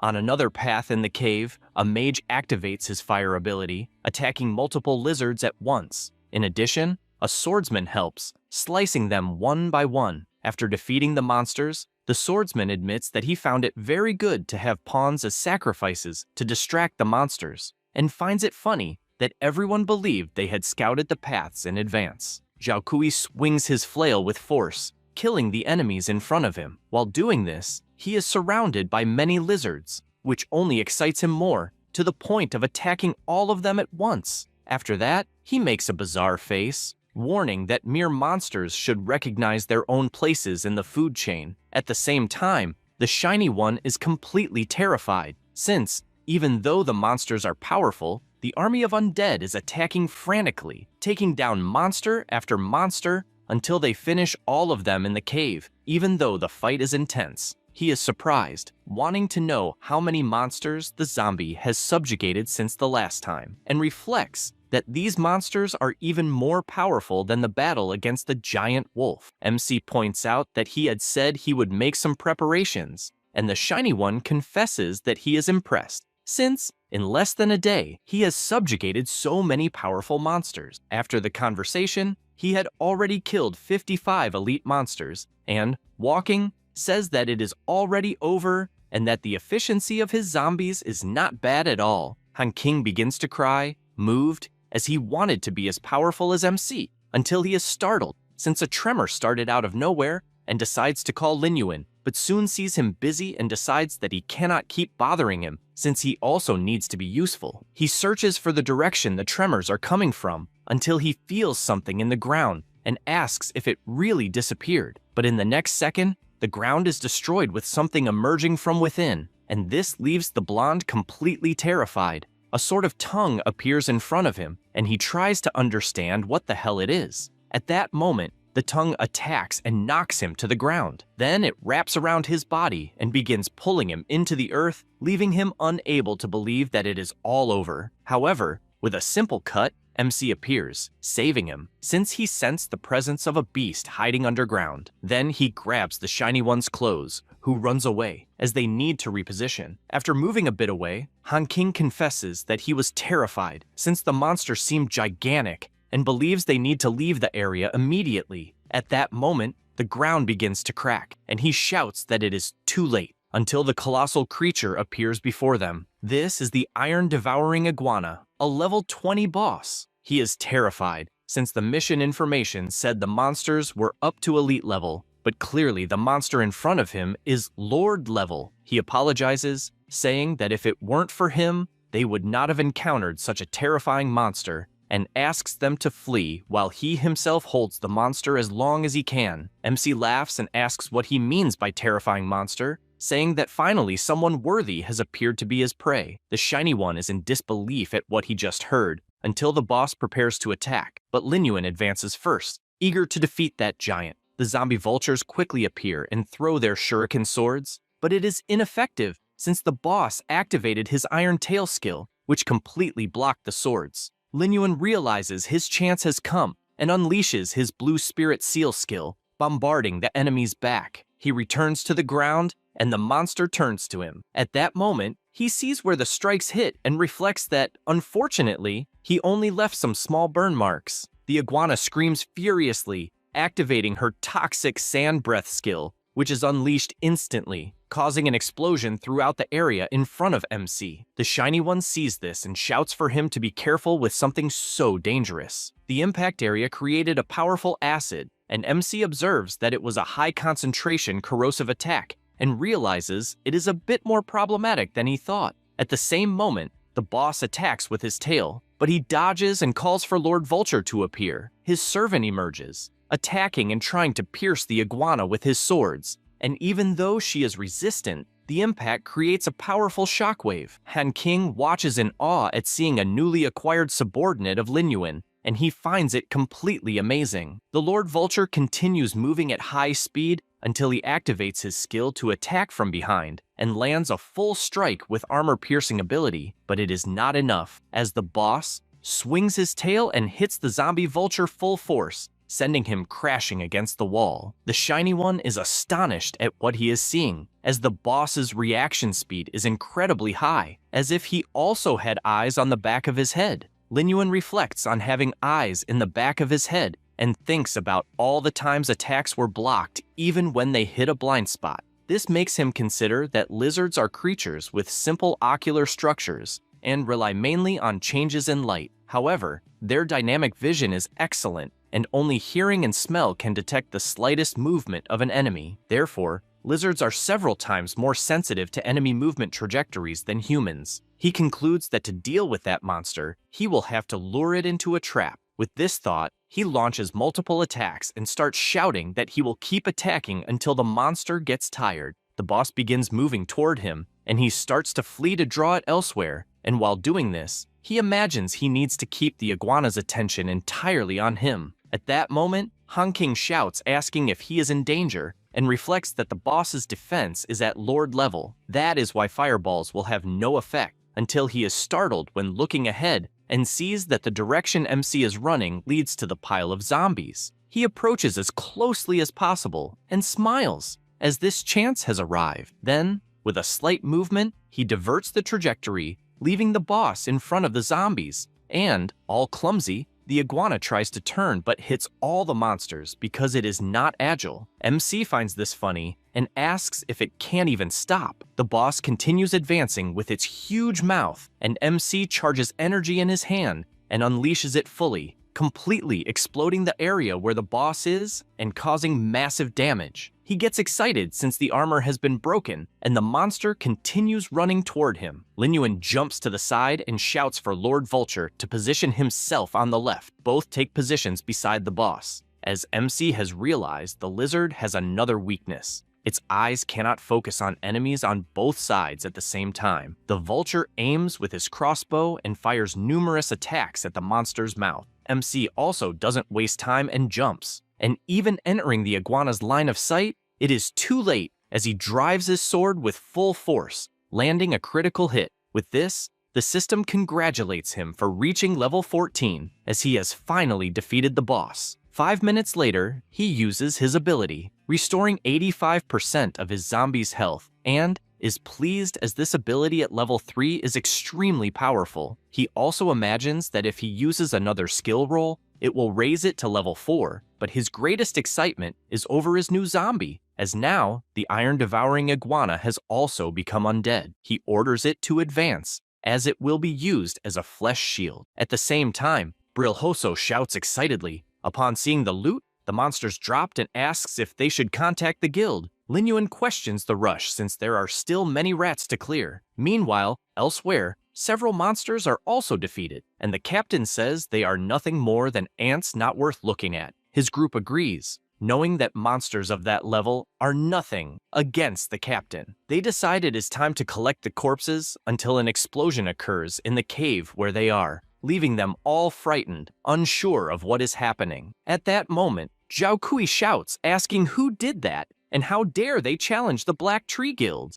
They face each other, and MC asks if, by any chance, he will not collect the bodies, otherwise, he will do it himself. The mage, not understanding, shouts that it is impossible since the two should have been eaten by the iron iguana. Han King, enraged, asks if he still has the courage to say that, and had even considered the Black Tree Guild great and honest, but all they do is use players as bait to enter the dungeons. The warrior asks what the problem is, since it should be an honor for mere scoundrels to serve as a stepping stone for the Black Tree Guild to grow. On the other hand, the captain is thoughtful, since 2 people really managed to get out alive, and he is not sure if there were few monsters or what might have happened. The Shiny One continues shouting angrily, and Zhao Kui becomes more and more irritated by these shouts, to the point of deciding to eliminate him once and for all. Because of this, he begins to approach, not knowing for sure if the two were lucky or something like that, and charges fully, striking the ground directly with his flail. However, the two manage to dodge, and Lin Yuan counterattacks immediately. The captain does not waste time and defends,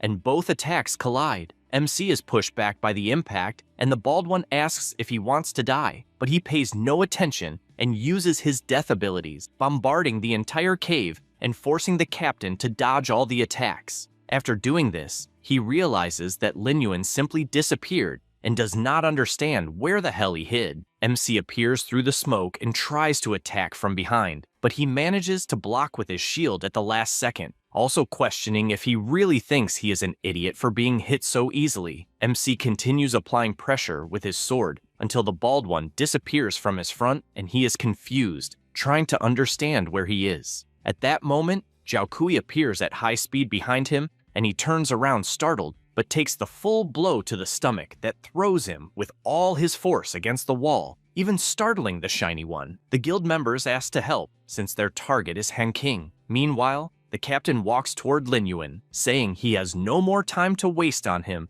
and prepares his flail to finish everything at once. However, along the way, something catches his attention. It is MC holding his hand and questioning if he is, by any chance, the captain of the 3rd team of the Black Tree Guild. He is confused by what he is seeing, but Lin Yuan, with a smile on his face, exudes an incredible killing aura, like a predator, and says he has an approximate idea of the level of the 10th ranked guild in the main city. Zhao Kui tries to exert force, but does not understand why he is unable to do anything. MC, with his deadly stare, simply swings his arm and throws the bald one forcefully to the ground. He falls injured and admits that he really underestimated him and, once again, charges with his flail. His subordinates warn that they will also help, and all 3 attack simultaneously. Lin Yuan says, a mob is just a mob, and nothing will change that. They all attack, but besides MC dodging, he also summons his undead, who take the opportunity to hold them all. Only then does the captain realize what is happening and sees once again the death magic heading toward them and cannot dodge in time as the explosion hits his foot directly, making him fall to the ground while the undead birds hold the other two guild members. At that moment, Lin Yuan approaches and Zhao Kui asks him to stop, since if he really kills him, the Black Tree Guild will not let it go, and therefore, he must think carefully. The MC just keeps staring until he looks to the side and sees Brilhoso clinging to his leg, since he had been dying of worry a little while ago, but says he is glad to see him well. Lin Yuan, embarrassed, just gives him a little kick since he is too close. Then he raises his sword, warning the bald man that, as far as he knows, the Black Tree Guild is not only dominant in the external world, but also cruel in the real world, and if he loses the equipment, the guild's level will suffer with death, and they will also come after him for this loss. So he wants to know how he will explain this situation to the leaders. Zhao Kui realizes he is screwed either way, both in the game and in real life, and therefore begs for anything in exchange for letting him go alive. He orders the list of high-level players in his guild to be given, as well as noting their professional levels and characteristics. He requests this because he knows that in his previous life, the skills used by the first disciple were unknown. No one knew what they were or how to handle them, and therefore he believes it must have been an extremely rare hidden profession that no one knew how to use. The bald man, confused, asks why he wants this list. But when he says this, he gets a sword strike on his hand, and the MC orders him to decide immediately whether he will write it down or not. He screams in pain and replies that he will do it immediately. After taking the notes, he concludes that all the masters of the Black Tree Guild are in that place, and although there are some special professions, none of them match the first disciple's characteristics. The captain approaches and asks if by any chance they can leave. The MC says he can let them go. The bald man thanks him for that, but the next second, they receive a triple attack from Lin Yuan, who makes it clear that they harmed so many innocent players that they should answer to them in the afterlife. With these kills, he obtained each one's equipment, the Moon Hammer, which increases attack power by 45, critical hit by 30, and physical attack by 30, and has an additional ability that increases attack speed by 20% on the first attack. The second item is the Dancing Sword, which increases attack power by 30 and accuracy by 20. Lastly, the Lingguang Cloak, which increases magic damage by 20 and spirit attribute by 20. After seeing this, Lin Yuan notices something and his friend shows a chest and says that the guild also left this behind without even opening it. The MC opens the chest and says he will keep the first item and the rest they can take, but Brilhoso refuses since he wants to buy all the items instead of taking them for free, as he does not want to take any advantage. Lin Yuan takes a deep breath and says there is no suitable item, so he will not want to keep any, but Han King, as he does not want anything for free, transfers 54 gold coins. After this, outside the Bloodscale Cave, Lin Yuan imagines that, as expected, there are still some silver equipment pieces, and it is not so easy to get gold equipment in the current version. Han King calls him and says there is something he is not sure he should mention and, scared, explains that the Black Tree Guild is vengeful and will take revenge offline if they cannot defeat him online, and therefore suggests letting his personal bodyguard follow him. The MC, unconcerned, thanks him for reminding him, but says they are just a bunch of insects, so it is not a problem. After that, he takes off the helmet to log out of the game, and soon his family shouts that dinner is ready. He says he is coming, and upon opening the door, is faced with something bizarre in front of him. He is startled and keeps staring at the person in front of him, who removes the helmet and reveals that it is his father playing a joke, since he did not know what the helmet was for, asking if it is broken. The MC replies that apparently it is not broken, but asks why he bought a gaming helmet. He panics and explains that, in fact, his wife found it while cleaning Linton's room. This makes Lin Yuan reflect that his sister had awakened a hidden class in her past life around that time. At that moment, his mother appears, telling the two not to stand still since they should eat quickly. After joining them, she explains that his father doesn't understand new things and was trying to find a common topic among the siblings. and he spent the whole afternoon trying to turn on the helmet but couldn't. He feels embarrassed, asking not to listen to his mother, since he was only worried that Linton would use things without knowing how. MC reflects that he could make his parents enter the world of eternity and could use his own resources to recommend them, and when the cataclysmic change occurred, they would have the ability to protect themselves. Because of this, he explains that the game is not difficult and that he even bought 2 more helmets, which is why he wants to see his parents trying to play. His mother worries and asks not to waste money, but he says it's not a problem and asks if, by any chance, his sister hasn't returned yet. She takes the phone to call, believing that Linton is playing with her friends, but he says he will call, and after trying, he realizes that the call isn't reaching her, as if there is no signal. He worries a little, since even if his sister didn't want to answer, she would at least send a courtesy message instead of completely ignoring him. His mother asks once more to eat first and guesses that Linton is eating out, so they shouldn't wait for her. However, Lin Yuan asks them to eat in front since he remembered he has some things to buy and fears the store will close early. As he leaves, his father comments that little Lin Yuan has grown since the siblings used to stick together, and he wants to see him communicating more. MC goes down the stairs and recalls his past life when his sister appeared completely injured. He noticed her presence, but the girl just passed by, and upon reaching the door of his room, told him that her situation was none of his business, and not to call the police or tell their parents. She then slammed the door with all her strength, leaving MC worried about it. Back in the present, he reflects that in his past life, after Linton started playing the game Eternity, she quickly awakened her hidden class, but also endured many things she shouldn't have had to endure. And all of this began with the emergence of a mysterious organization, the System Organization. This was a mysterious group founded by 9 Celestial Chosen, and only the Celestial Chosen were qualified to join the system. Among them, there was an existence called the Prophet, and the Prophet could sense Celestial Chosen in reality. Then, at a terrifying speed, the power of the System Organization became invincible in the game. Not only that, but its influence in the real world also strengthened, and although their actions were mysterious and unpredictable, they did something to stabilize society, which left people perplexed. After little Lintan was invited to join them, she frequently carried out dangerous missions, but never mentioned anything about the System Organization at home. He continues down the stairs after thinking about this, and all he wants is for this organization not to be with her at this moment, and after opening the door, he concludes that even if they are involved, he will not let his sister get involved in these matters again. Outside, while walking, something catches his attention as he looks at an establishment, and he immediately hides. Lin Yuan imagines that his sister has definitely already met with the people, but the distance is too great and he will not be able to hear the conversation, so he activates his invisibility even though he hasn't used it for a long time. He begins to approach, imagining that the level of his ability is 3, so the duration is 5 minutes. He stops walking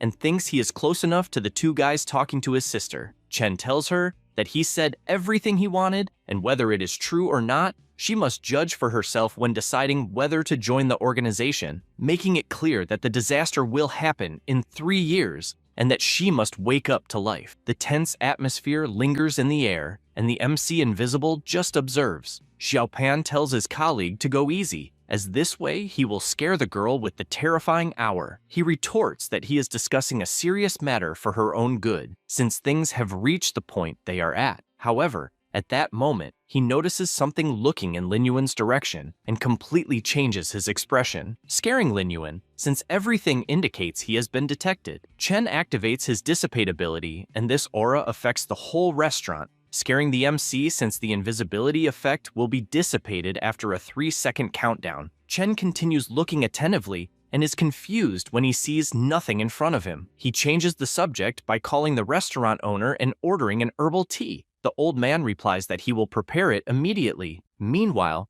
the MC, who managed to hide in time, cannot believe the guy used the dissipate ability that the ring possesses, but is glad that this ability has a 3-second delay, since at that moment his invisibility was dissipated. Chen goes back to drinking his tea and tells Linton once more to carefully consider joining the organization, as they are people with a sense of justice, and hands her a card. She responds that she will think about it, and the 2 leave the restaurant. At the same time, Linyuan activates his invisibility again and decides to leave the restaurant as well. But when he gets outside, he realizes the boys have disappeared. He continues walking until a cup of tea is thrown at his feet. Only then does he look forward and sees the two who threw the tea, saying that something is definitely wrong. Once again, the invisibility countdown begins, and the two keep staring in his direction, waiting for it to happen. However, the next second, they see nothing, and Chen comments that maybe he has become too sensitive lately. His colleague asks him to relax, as he is very nervous,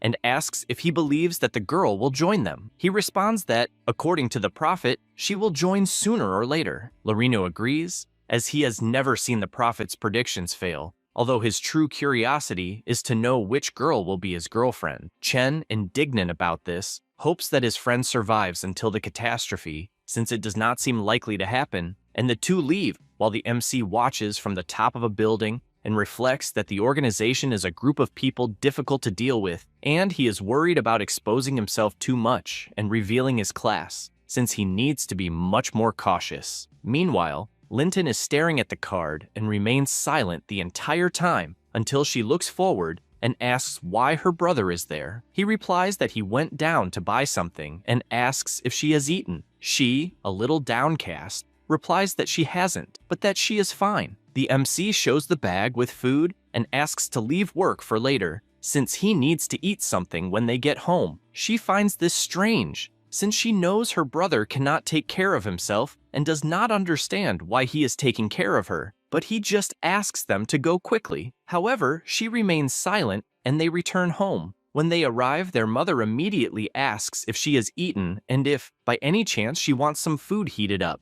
Linton replies that it's not necessary, since she wants to rest first. Their mother turns to Linyuan and asks if, by any chance, he will eat a little, since he left without having anything. At that moment, Linton closes the door and takes a deep breath. She walks toward the bed, thinking about what happened recently, and lies down, imagining that ever since she played the game, all kinds of strange things have happened. She remembers when she was fighting a monster, and her friend was shouting for her to run as fast as she could while holding the monster. That was a level 5 longsword mantis that, with its sharp blades, landed a full strike on the girl, who fell to the ground immediately. Linton panics seeing this, and holding her sword firmly, declares that she will not abandon her team. Several mantises rush at her, and she starts defending against one of the attacks, until another monster appears behind her and lands a precise strike. At that moment, the system congratulates her for unlocking a hidden class. Then, facing dozens of monsters, she slices them one by one with her incredible power, to the point that she cannot understand how she became so strong all of a sudden.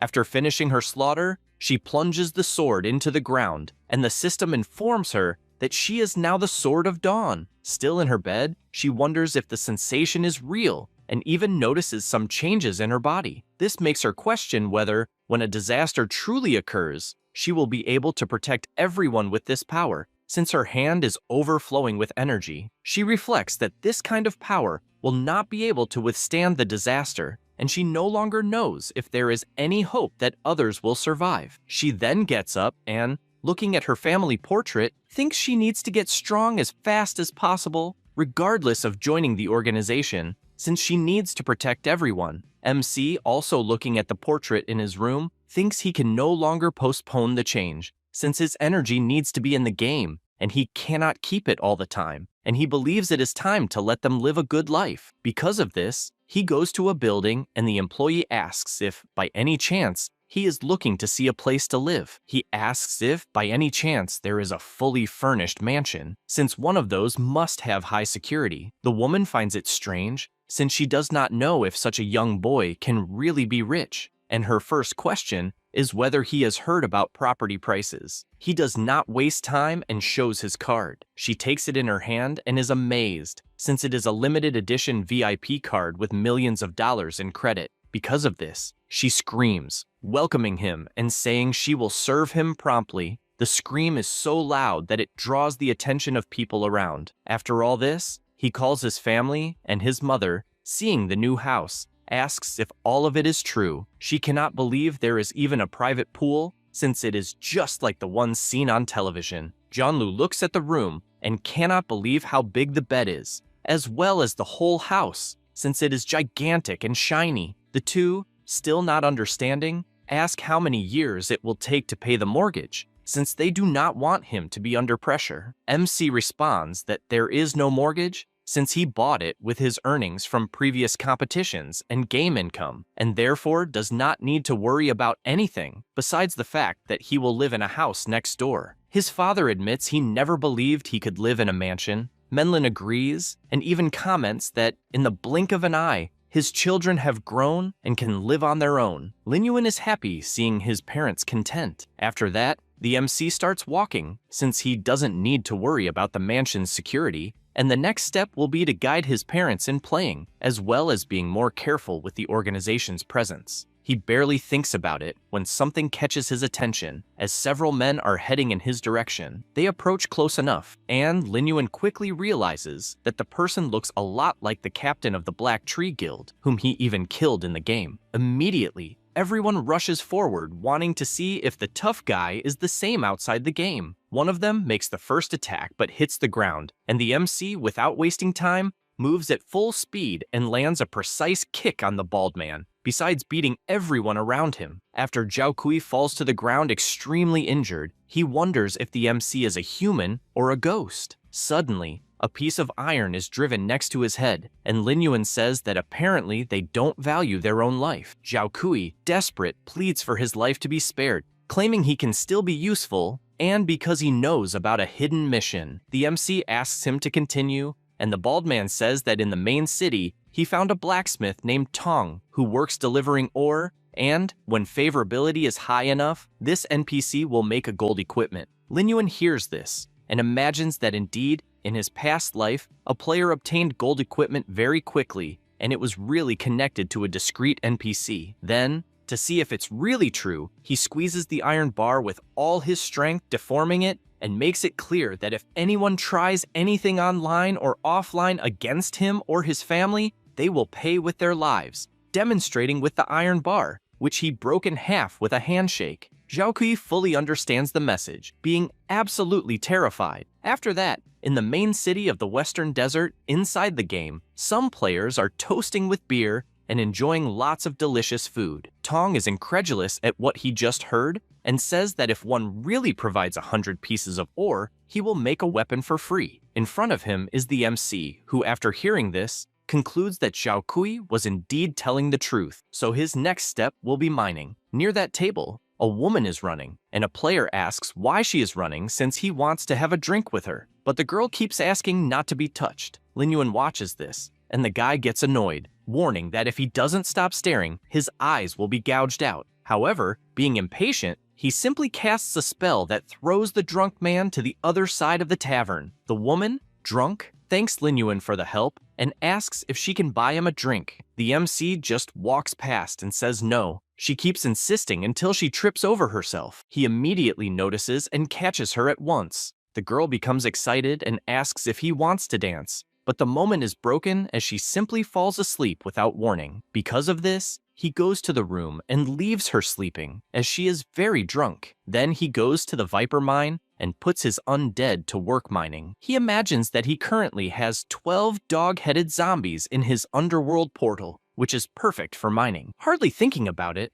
a noise occurs nearby. When he turns around, he sees violent level 10 moles. He immediately summons his black scorpion, which instantly starts attacking all the monsters. After defeating them all, the MC doesn't waste time and begins using his magic, as there will be more monsters efficient for his objective. Soon the moles turn into undead, and once again, an explosion occurs above him. He asked what the hell was happening and realized it was an extremely large monster chasing someone. Upon analyzing, he saw it was another violent mole, but of Lord level, and it was at level 16. With his sword in hand, he asked if by any chance it was the boss of the mine, and if someone was purposely attracting the monster. The player being chased raised his staff and fired a ball of energy in Lin Yuan's direction, who immediately stomped firmly on the ground and leaped backward to escape. But as he approached, he realized it was not a magical attack. When hit, he received a notification that he had been buffed by the Old Sun, a holy armor skill that increases the allies' defense by 20 points and lasts 60 seconds. Only then did he realize it was a priest's skill. Near the location, the miner asked what was happening and why all the iron ore had disappeared, also noticing that the priest being chased belonged to the Super God Iron Triangle Guild, and he didn't know why he was alone. Then he took out and used his mosquito-shaped camera. Meanwhile, the priest was running at full speed, shouting that he didn't want to attract the monster to that place, and therefore wanted everyone to escape, as he would take responsibility for his own actions. The miner's stream system reported 15 users online, and they asked if the boss was solo and commented that all priests from the Mirror Flower Water Moon Guild were over the top. Lin Yuan realized that even in that situation, the priest was very loyal and therefore welcomed that boss at his doorstep. People quickly recognized him and commented that he was the master who soloed the world boss, and thus believed it would be exciting what would happen in the mine. The mole boss got close to catching the priest, but Lin Yuan jumped in front, blocking the attack. Seeing this left the guy surprised at such strength to block an attack like that. Meanwhile, elsewhere, Zhao Kui had his system open and, watching the live stream, said he wasn't ashamed to lose to a monster. At that moment, some players passed by complaining about how MC was hyped, with everyone idolizing him as a god, believing that in terms of strength, no one compared to their president. Zhao Kui realized it was Nuyan and drew attention, saying the mad god had only taken advantage of the guild and the class, and no one could compare to the great god. This made the guy so angry that he asked to repeat it once more. He apologized and asked if by any chance it was Nu Yan from the Fury Guild, noting that everyone was saying that leader Quang Shen of the #1 guild should have resigned a long time ago. Immediately, he pointed his sword at the bald man's neck and asked what the hell he meant by that, and he felt cornered and questioned why he was taking out his anger on him, as that's what everyone was saying. Nguyen asked if the so-called god everyone was talking about was the guy in the live stream and, therefore, ordered to notify the entire guild online to follow him. Meanwhile, MC's battle continued frenetically against the Lord-level mole, and, after landing a few hits, he told the priest to flee while there was time. The monster gave no respite and charged again, attacking the ground with full force, but he dodged in time and, with his hand raised, fired several fireballs that exploded at the creature's feet. At that moment, 1,297 people were watching the stream, and they were excited as they were seeing two powerful people fighting the boss. The mole started moving again and began chasing Lin Yuan, who kept fleeing while his undead minions attacked to the point of knocking him to the ground. MC approached and warned that attacking recklessly was not a good strategy, and, without hesitation, drove his sword into the mole's eye, which began screaming incessantly. Cobalt jumps and delivers a hammer blow to the monster's face, not giving it even a moment to react. Lin Yuan takes the opportunity to equip the glove and charges energy in his fist, landing a critical hit that finishes it off. The system congratulates him for killing the violent mole of Lord level and also for reaching level 15, in addition to obtaining the Pursuit Dagger and the Agility Boots. He doesn't waste time and begins to revive the boss. The dagger he obtained is silver and increases attack power by 20 and attack speed by 5, as well as agility by 25, and its effect is to strengthen the next attack every 6 attacks, increasing attack speed by 10%. The boots, also silver, increase agility by 30 and movement speed by 5, and their special effect is that when out of combat, they increase movement speed by 10. The priest approaches with glowing eyes and asks if, by any chance, he is the master who soloed the first world boss, and, if so, wants to add him as a friend. However, MC just walks away, thinking he found the wrong person, but the guy says it's impossible, having watched the video countless times, and would recognize him instantly. At that moment, a fireball flies toward Lin Yuan, who in the blink of an eye turns and cuts the attack in half. He notices several people approaching until Nguyen appears, saying he recognizes him for not turning to ashes from the fire attack. Besides him, several guild members are armed and ready for combat. MC observes this and wonders if the Fury Guild wants to defeat him to show off, but sees no reason not to accept the equipment that is coming to his door. The system announces that a malicious siege has been established and the counterattack time limit is 15 minutes, and eliminating some players during this period will not count towards sin points. Suddenly, the priest steps forward and says he has been waiting to fight side by side with a great warrior as comrades and promises to protect him as much as possible. Lin Yuan can't believe what he is hearing. Nuyan points his finger, warning that he will massacre the two, but at the same moment receives a punch to the mouth. Since MC is resourceful, the punch is so strong that it sends him flying across the cave until he crashes into the wall. The number of spectators is already over 5,000, and everyone is excited for the show they are about to witness. Nuyan gets up and questions how a lone dog without a guild dares to attack him, and at the same instant shouts for everyone to kill Lin Yuan. The entire guild charges without hesitation, as they must honor their leader. At that moment, MC activates his invisibility, so the attacks hit only air. The mages prepare to dispel this ability, but he appears behind them, saying it's too late, as with a single move he kills both. Nuyan shouts again, claiming that Lin Yuan must have low health and mana, having just faced a boss, so they should seize this opportunity. The broadcast continues at full speed, with people marveling that the Fury Guild is struggling against a single player. They advance with everything, as their pride is at stake. While MC takes them down one by one, several fireballs fly toward him, and as he dodges, he notes that the area is narrow, so his undead cannot take advantage. The attacks continue targeting him, and multiple explosions occur inside the cave. At that moment, a figure emerges from the smoke, and the guild members start chasing him, while the leader makes it clear he wants Lin Yuan's head. After advancing deeper into the cave, he becomes excited, but does not see MC hanging from the ceiling. When he realizes it, it's already too late, as he receives a kick in the middle of his mouth that makes him spray blood in all directions. He gets up saying that sports attacks are nothing, but when he realizes it, MC is holding a sword at his neck. Nuyan starts screaming, warning that he has been caught, but Lin Yuan makes it clear that the guild members will not return, and gives a slight warning, wanting to know what the Mad God will think upon learning that he led the entire guild to death. At the same time, the zombie wolves start approaching the group, and at that moment, MC activates his corpse explosion skill, causing the entire cave to be destroyed with an absurd number of explosions. Nuyan starts screaming, wanting to know what he did. Andy, with his sword raised, tells him to ask the guild in the afterlife, and with a single movement, cuts off his head, making an item drop amidst the body. The item in question is the Bloodthirsty Twin Blade of Gold level, which increases physical attack by 50, attack speed by 20, and critical hit by 30. It also has a life absorption skill that converts 10% of the damage dealt into his own life. After that, he returns to Tongs, who admits to being surprised by the amount of ore he managed to collect. And with that, the blacksmith's favorability increased by 100 points. MC realizes that the blacksmith can only collect a maximum of 100 pieces of ore per day, so he knows it will be a long-term task, taking at least a month. He also knows that the Fury Guild dropped a lot of equipment and will have to find a way to sell everything. He also knows that looking for the first believer through the guild is very slow, and as far as he remembers from his past life, the men of the first believers had the ability to control snakes. Because of this, he goes to another location and imagines that he should accept the sheriff's mission, which is to kill 30 monster rats. Although his real goal is to find the hidden dungeon in the sewer, he goes killing the monsters and follows his path,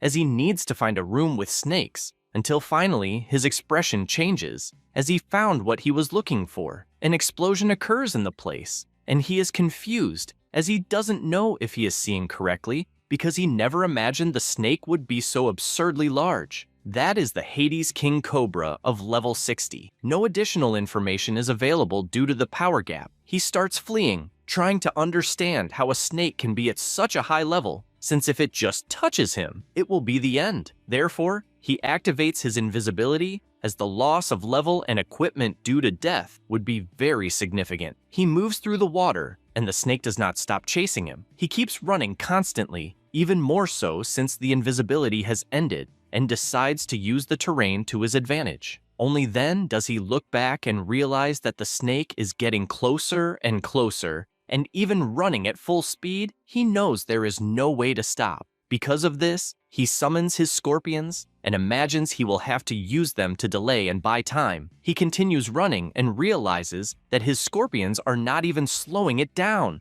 and the snake keeps getting closer. At that moment, MC spots an exit at the top of the dungeon, and when the snake attacks, he jumps out and, looking back, realizes it cannot pass through the small hole nor destroy the area. Lin Yuan walks away, aware that no monster can cause problems in that place, as it is the Western Desert Palace, where the National Guardian is, and any monster that approaches would be easily exterminated without exception. He still imagines the snake inside and reflects that the civilization of the Snake Men and the kingdom of the Western Desert have a deep blood feud, and that is why some monsters hide underground and plan revenge. And basically, whenever any demonic beast or monster sets foot near the Imperial Palace, the Guardian of the Kingdom will destroy them without hesitation. He knows that, although the snake is strong, it is not even close to the Imperial Master, and therefore should be able to gain some clues in that place. Another thing the MC thought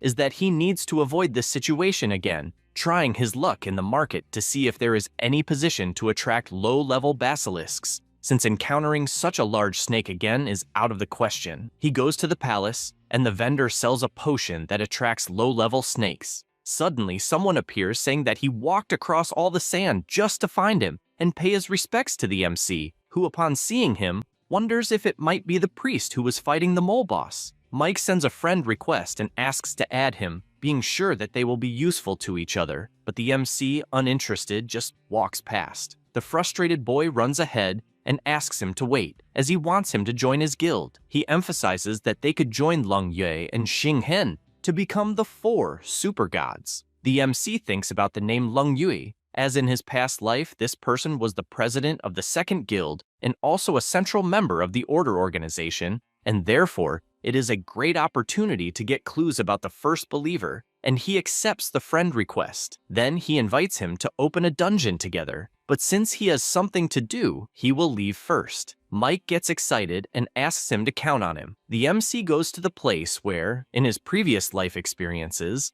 there was a large appearance of snakes. He notices a crack in the ground, and after a while, several smaller snakes begin to appear. He knows they are snakes from the demonic nest, so he needs to be more careful. Already prepared, he explodes the entrance door and prepares with the undead kobold. Upon entering, he comes face to face with the giant skeleton of the snake, which is the hidden entrance to the dungeon, the serpent demon's lair, where there are level 10 baby snakes. The MC extends his hand and summons the King Scorpion, which immediately uses its power, annihilating the snakes in the area. With the dropped items, the system asks if he would like to consume the blood and meat seed, which is a special medicine, increasing the player's main attributes by 1 to 5 points randomly and making the human class increase tolerance when consuming it, up to a total of 100. He takes the item to his mouth, and the system informs that his spiritual value rose by 3 points, and his tolerance increased by 1. He sees all the pills dropped on the ground, and from what he understands,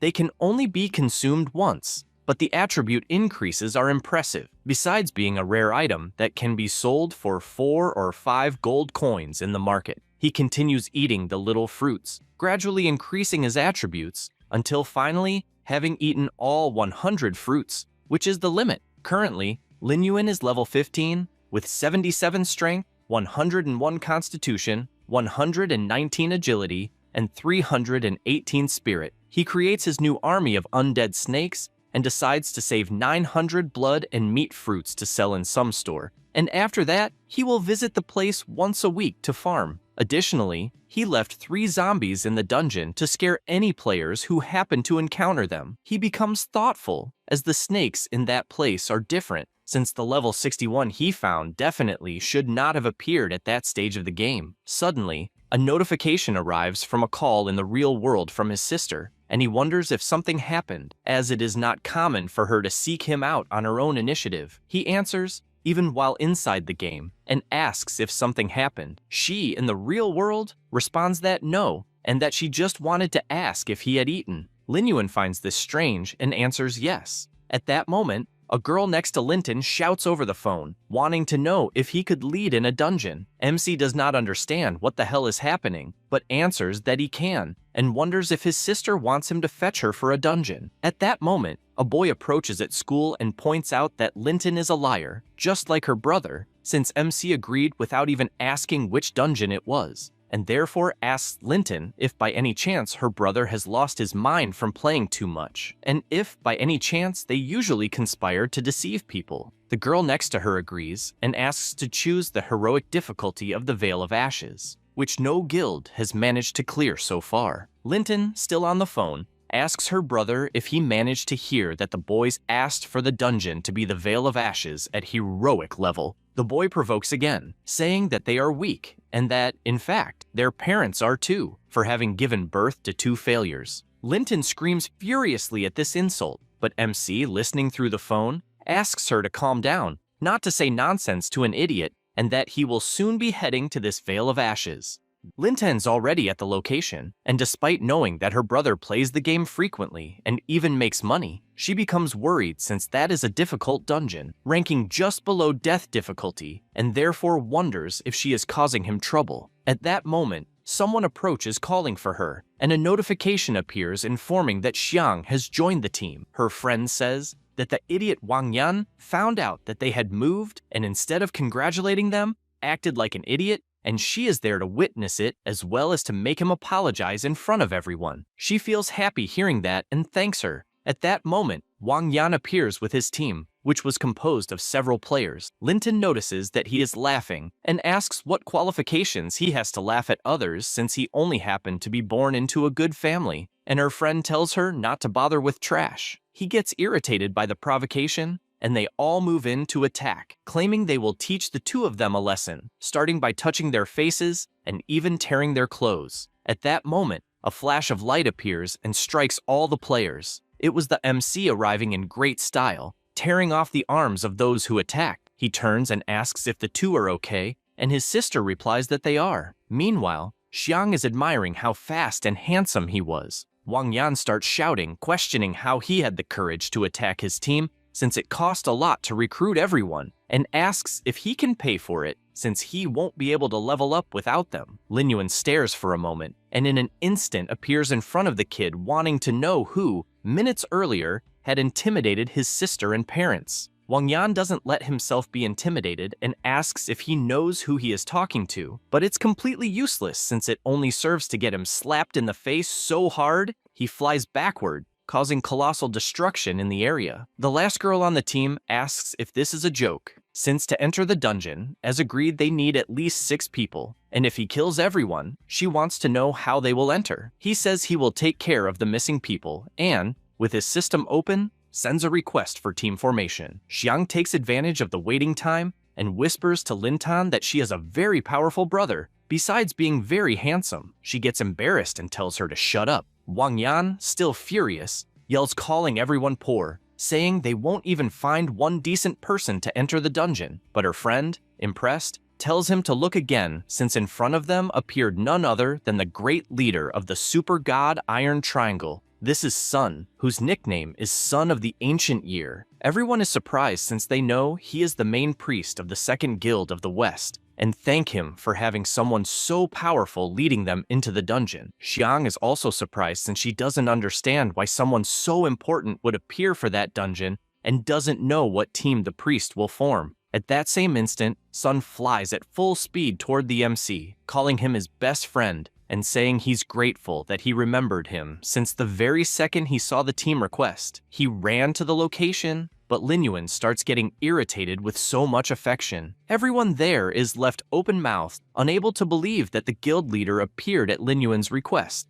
and as far as they knew, Linton's brother was just a game nerd, so they ask if he might have joined the wrong team. The priest questions if this is some kind of joke since he is definitely there to help the best of all players, someone at the level of a god. The MC tells him to shut up since they need to enter soon, but Wang Yan, still not believing what he's seeing, shouts that Lin Yuan also hired someone high level and makes it clear that not even the top 1 guild could handle it. So even with the second guild's priest, it won't be enough. The MC once again tells him to shut up since they need to enter soon and says to just watch. With that, it's notified that the team is entering the heroic Valley of Ashes. As they pass through the portal, the monsters already appear, being level 18 ash lizards. After the whole group enters, they realize that the monsters are at quite a high level. Wang Yan says that the MC hired a powerful priest to clear the monsters, but guarantees that he will do it first, and his friend understands the message and prepares her attack,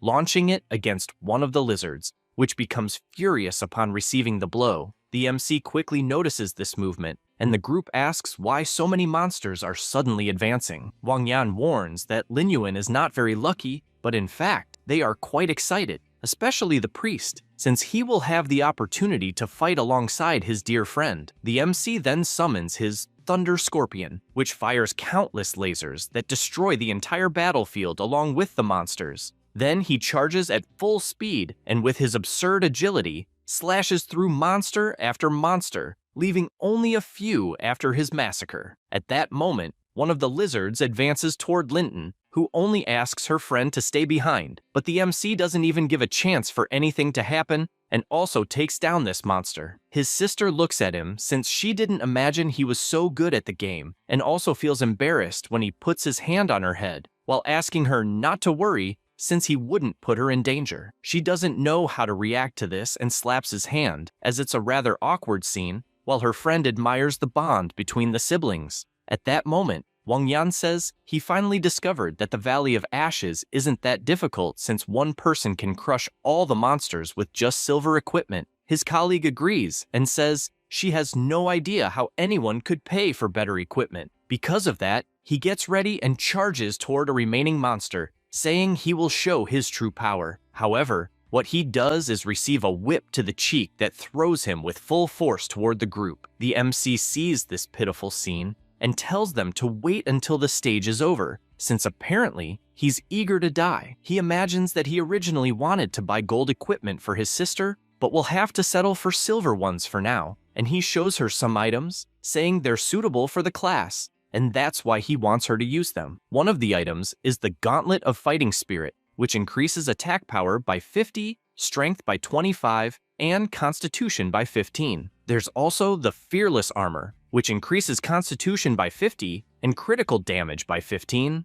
Even the mage couldn't contain herself upon seeing those beautiful silver items worth millions. That makes the blonde boy jealous, telling her to shut up. At that moment, Linton starts walking, refusing to accept the items, and says that he should use them himself for his own defense, and that she will get her equipment on her own. He finds this funny since she has never changed, and once again, everyone returns to battle as more monsters approach. The battle continues frantically, with explosions happening everywhere. A monster attacks Linton, who manages to block it, and all she thinks is that she can fight too. The monster sees an opening, but before it can attack, it's bombarded by Lin Yuan's fireballs. She doesn't understand what power that was, and even seeing her brother busy, she's sure the attack was his. This enrages her to the point that she attacks with everything, imagining that Lin Yuan always treated her like a child, and that's why she doesn't want him meddling in her business. But the MC realizes her attacks aren't effective without good equipment, so he discreetly keeps launching fireballs to help. But she's not dumb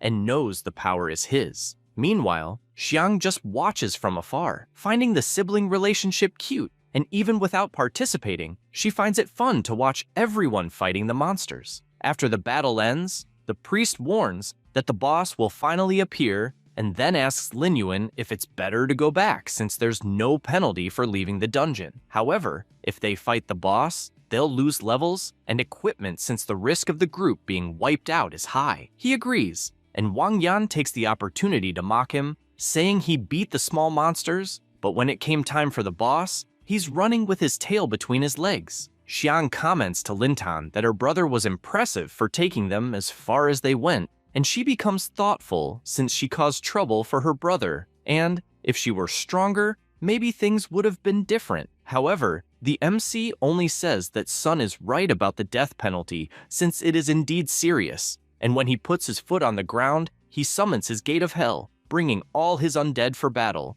making it clear that he will deal with the boss alone. Wang Yan is shocked to witness this, as he can't believe the number of beasts being summoned before his eyes. The priest finds it funny that the guy doesn't know about Lin Yuan's strength even after forming a team with him, and makes it clear that he is the strongest player of all, who even defeated the world boss alone. Near the area, the boss is asleep, and the MC throws a fireball that makes him open his eyes, but he is hit in the chest anyway. Because of that, he gets up furious. This is the Ash Lizard King. He is at level 21 and has 10,000 HP, 1200 attack, and 300 defense. Xiang, upon seeing those stats, tells the team that being hit by a 1200-point attack means instant death. Linton runs in worry, since in her mind her brother will die because of her, and she yells that she will help somehow. At that moment, Sun activates his skill Holy Light Imprisonment and traps her in a sphere, saying she would only cause problems for Lin Yuan if she tried to help. At that instant, the Lizard King charges energy in his mouth and fires with full strength, but the MC dodges with a jump, and all his summons rush into the attack, distracting the boss in every possible way. At the same time, the serpents also attack and start tormenting the lizard's life. The priest is amazed to see the MC using his summons to gather information about the boss, and thinks it's a work of art. Even the mage becomes infatuated with Lin Yuan, hoping he can defeat the boss. Wang Yan becomes furious upon seeing this since he refuses to be humiliated in front of everyone and believes he should only attack stealthily to make him commit a mistake, so the boss will kill him with one strike. At this instant, the Lizard King is about to bite him but misses, and Lin Yuan knows that the cooldown time of that skill is 8 seconds. Then, Wang Yan advances from behind stealthily, and all the MC can think is that the guy is nothing but an idiot. With extreme ease, he dodges the attack and tells him to disappear with the boss. He says that and lands a solid kick that launches the boy toward the monster. Without thinking twice, he activates his skill Corpse Explosion, and dozens of explosions completely obliterate the boss, along with the fool who was caught in the middle of them. The server system congratulates the entire team for completing the first heroic difficulty dungeon, which was the Ash Valley. Xiang celebrates since they really managed to clear the dungeon and tells Lintan that her brother is amazing, also asking if she could ask him to take them through more dungeons in the future. She doesn't know what to say, and only explains that the boy is busy and they can talk about it when they get a chance. The priest also celebrates, though he expected nothing less from the MC. The mage grows even more in love, wanting to know if she could add him as a friend. However, this irritates Sun, and with a stomp on the ground, he summons an annihilation laser that kills the mage instantly since she dared to attack Lin Yuan. At the same time, he wastes no time and summons the Lizard King into his army, and since they have already dealt with the nuisances, it's time to divide the loot. However, Xiang explains that he was the one who dealt the most damage the entire time, so they wouldn't dare ask for any gear, as they are happy just with the levels they gained. But he says he only needs the skill book, so they can keep the rest. The first item is the Ash Pants, a silver equipment that increases Constitution by 30, movement speed by 20, and Spirit by 10, as well as increasing fire damage resistance by 10%. The second item was the Burning Wrist Guards, a bronze-level equipment that increases Constitution by 10, Strength by 15, and critical damage by 5. Lastly, the bronze-level Agility Boots. They increase movement speed by 10, Constitution by 10, and Spirit by 5. The priest is impressed since the president of his guild would love the items that dropped, and therefore suggests keeping all the items, and, in return, will give plenty of gold coins as a contribution. Xiang has no objection since that way she will get rich, and the MC simply says he doesn't need that. After everything is settled, the MC starts to leave and tells his sister that Wang Yan probably won't bother her anymore, and if she has any difficulties, she should ask him directly. She asks him to wait, and he asks if something is wrong, or if perhaps she wants some equipment. Linton imagines that her brother, ever since he entered the dungeon, has shown incredible skills and an almost infinite number of summoned beasts, and therefore wonders if he also has a hidden class. But unable to ask directly, she only questions if, since he started playing, he has felt any change in his body. He reflects that apparently she noticed but doesn't want to reveal his own secret as an undead hunter, and since it's also to protect her, he answers that no, there has been no change, and asks if there has been any change in her. She feels embarrassed, answers no, and runs off saying she has a quest to deliver. He finds this funny since she's still terrible at lying,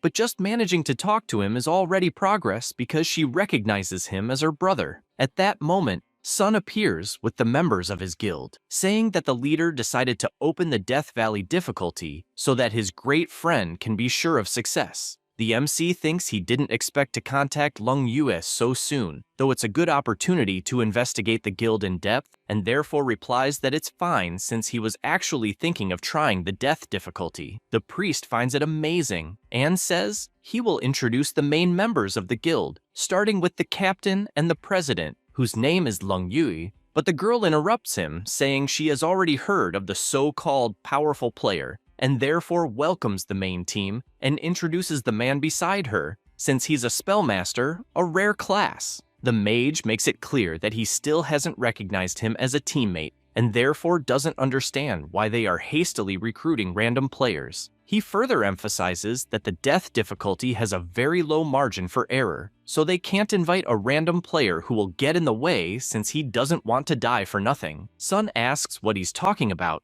revealing that his best friend is absurdly strong, but it's useless since the spellmaster says he's tired of hearing that others are strong but will give him a chance, and points out that if the MC takes at least half of the boss's HP, he will give him the golden equipment he's wearing. However, if he fails, he will have to compensate for all the team's losses. Therefore, he says once again that it's not too late to give up, but Lin Yuan interrupts him, saying he gladly accepts free golden equipment and also asks to make sure everyone will watch, since he doesn't want anyone rejecting the deal afterward. The captain says everything is settled, since if anyone had any objection, they should have spoken up earlier, and announces that they will proceed with the original plan, with everyone cooperating to clear the dungeon. Xinghen shouts, asking if they will really go ahead since the death penalty in the dungeon is extremely severe, but she says she won't repeat the decision a second time, and therefore orders everyone to enter right away. He feels frustrated but thinks he will make her understand that stray dogs on the roadside are simply insufficient, and confident assures that he's the only one worth it in the guild. Inside, there are countless level 18 lizards, and at that moment, everyone is teleported inside, drawing the monster's attention. Everyone is surrounded instantly, and the priest quickly realizes the density of the monsters in death difficulty since they were surrounded the moment they entered. The captain of their order orders the melee class to protect everyone to find a chance to pass. The team obeys the leader's orders, and Xinghen, completely irritated, summons his energy balls, admitting that he's itching to hit the MC's head. A monster manages to break through the defense, and the mage covers up by saying he forgot. The captain advances, telling him to pull himself together as something like this can't happen. The priest, on the other hand, becomes worried as the monsters are accumulating too quickly, and Summoner mentions that she won't be able to handle everything, and thus wants to use the baby brown bear as well. At this moment, the MC appears, telling them not to worry, and with his Hellgate summoned, calls upon his entire undead army, starting with the king lizard that crushes the monsters in front of it, just like the wolves that devour everything in their path. Lin Yuan doesn't fall behind either, as he cuts down one by one with his sword. The girl is happy she didn't have to sacrifice her battle animal. Xinghen, however, becomes furious because what he didn't look good in front of the captain, and promises that the MC won't leave that dungeon alive. He prepares to say something, but Lung Yu appears, telling everyone to be careful not to get distracted, and the system alerts that a new wave of monsters is approaching. The whole team falls into battle formation after this warning. Meanwhile, the captain reflects that the MC was able to analyze and resolve a crisis in an instant, and he definitely has rare talent, so she plans to invite him to join the guild after everything is over. The spellmaster watches Lin Yuan from a distance, furious, knowing he left a terrible impression on the captain. He charges energy and throws several power balls in his direction, saying he's just supporting him and that he shouldn't get hurt. Lin Yuan obviously notices the bad intentions, but despite thinking it's stupid, he knows it's an opportunity to build a closer relationship with Lung Yu, since he'll lower his guard and might gather information from her. So, with extreme ease, he dodges the powers, but finds himself face to face with the monsters. At this moment, the guild leader grabs his hand and lifts him up, saying she'll take care of the right side while he takes care of the left. She throws him toward the monster, and instantly, both of them kill their respective targets. They reposition themselves, and, moments later, kill more monsters that were approaching. The team is extremely happy to see the perfect combination between the two, and the MC takes the opportunity to comment that it's the first time he's seen such a skill, and thus wants to know if she learned it after changing classes. She responds that it wasn't anything special and that she just learned it from a skill book. He says he understands and admits that the second guild has real hidden talents, so he wants to know if she specializes in any particular skill, as he'd like to trade some techniques. She comments that he can find out for himself by joining her guild, but he refuses since he's used to playing alone. At this moment, she realizes that his smile is familiar, but quickly remembers that it's exactly the same as before. Xinghen watches this from a distance and becomes irritated, as he has no idea what the MC said to the captain to make her wear that expression. At this moment, the priest approaches to report that all the dropped equipment has been collected, and it will just be shared among everyone after the battle ends. So he wants to know if they will fight the boss as planned. The spellmaster approaches, telling everyone to wait and apologizing to the MC, as his power goes far beyond imagination, and with a look of bad intentions, comments on why they shouldn't let Lin Yuan pull aggro from the boss. The MC comments that if they do that, they won't have a chance to fight the boss, much less take half of his health. So he asks if he's renouncing the debt and hesitates to part with the golden equipment.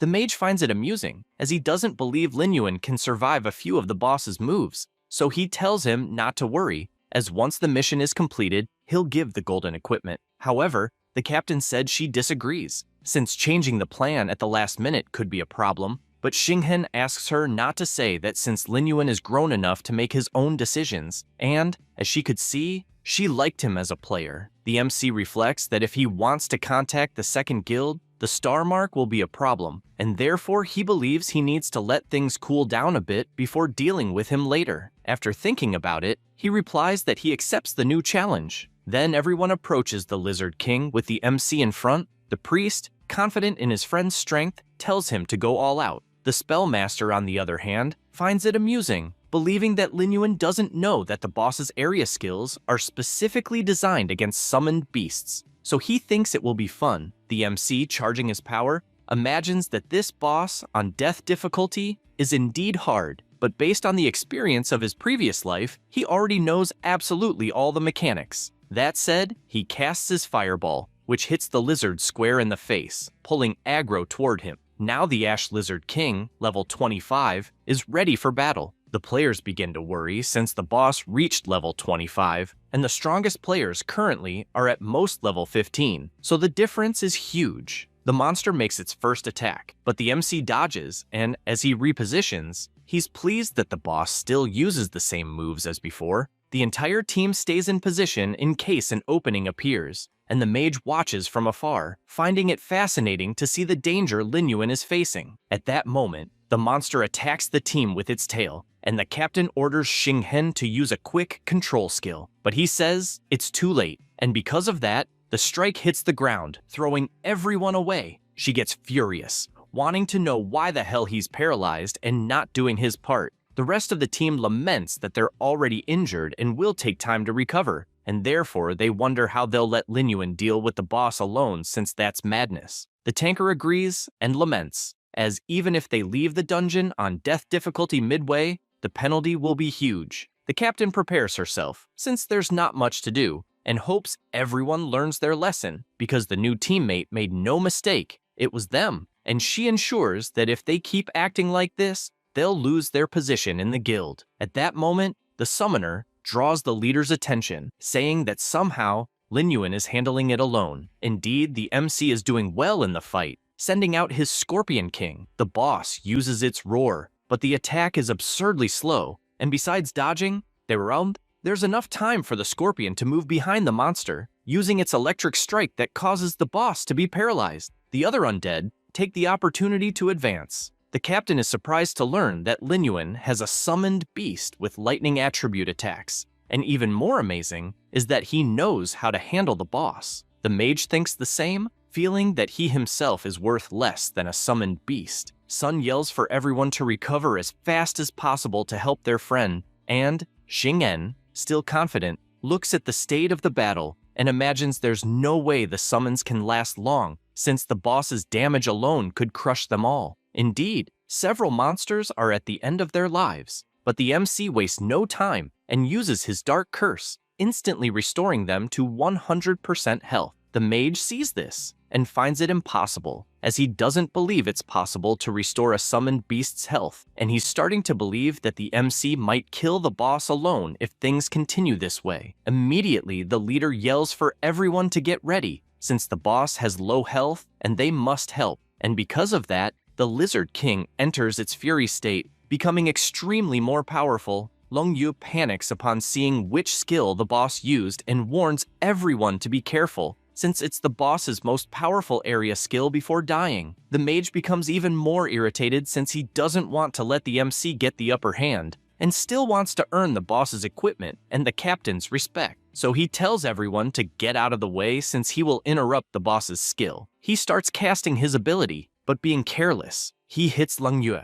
Lin Yuan manages to dodge because he knew that would happen, and realizes that the guild leader is in trouble. Even though he finds it annoying, he jumps and catches her in his arms, telling her not to be afraid and just wait. Then he activates his corpse explosion, detonating all his nearby summons around the boss and defeating it instantly. The server announcement appears, congratulating all players for clearing the dungeon for the first time on death difficulty in the Ash Valley. The captain, completely embarrassed, admits she didn't imagine he was so experienced despite being so young since he didn't even panic, and confesses that even if he doesn't accept joining the guild, she still wants to get to know him as a friend and maybe tackle harder dungeons together in the future. He replies that it's fine, and she sends him a friend request that he accepts. At that moment, Sun approaches with a chest, commenting that he has never seen the captain so embarrassed, and she, flustered, just asks to be put down first. The mage, however, is extremely frustrated with the dungeon's outcome,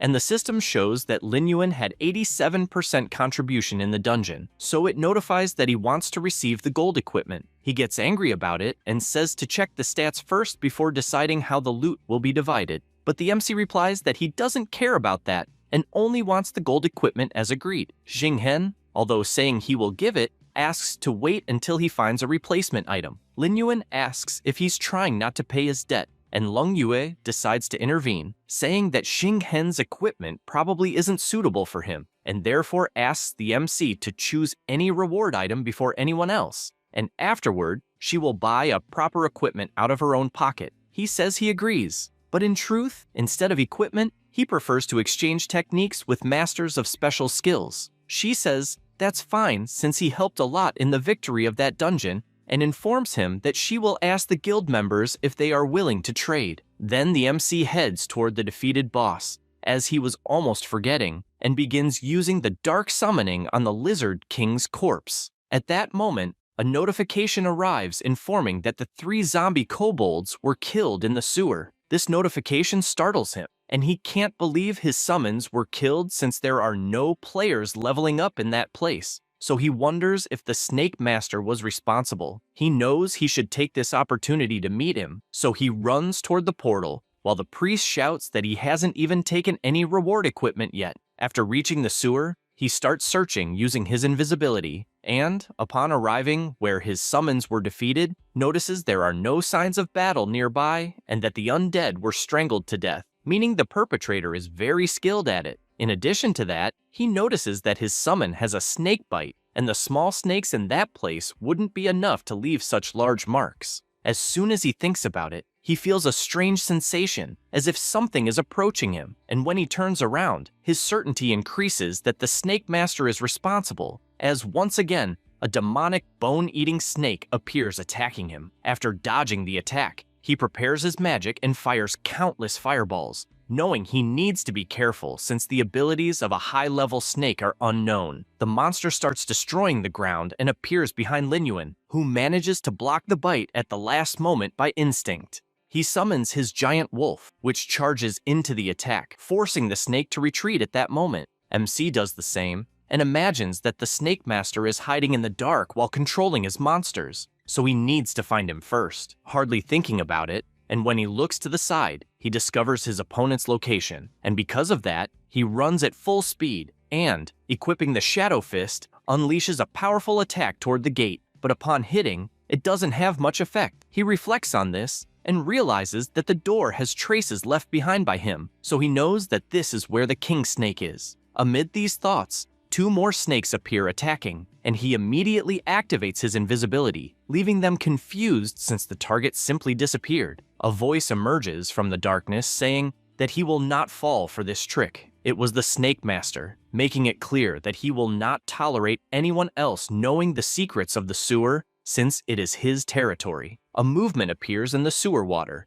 and he realizes it is where MC is, and so he begins to activate his ability, commanding to turn him into snake food immediately. He says this while launching a powerful laser that hits the area with full force. But Lin Yuan appears behind him, asking where he is attacking, and with a simple move, lands a full strike that leaves the Snake Master furious, as he was deceived. Because of this, he summons even more serpents, and MC also summons his army of undead, since, as he realized, his opponent is not good at close combat, and advances with his army. The Snake Master is outraged, as another undead zombie appeared, and he cannot believe such a coincidence. Lin Yuan lands a strike while provoking, asking if he has any abilities besides controlling snakes, but he replies that a dead man doesn't need to know. MC continues provoking, and both unleash their powers against each other. However, the Snake Master manages to summon even more serpents and declares that if he captures him, he will interrogate him to the last drop.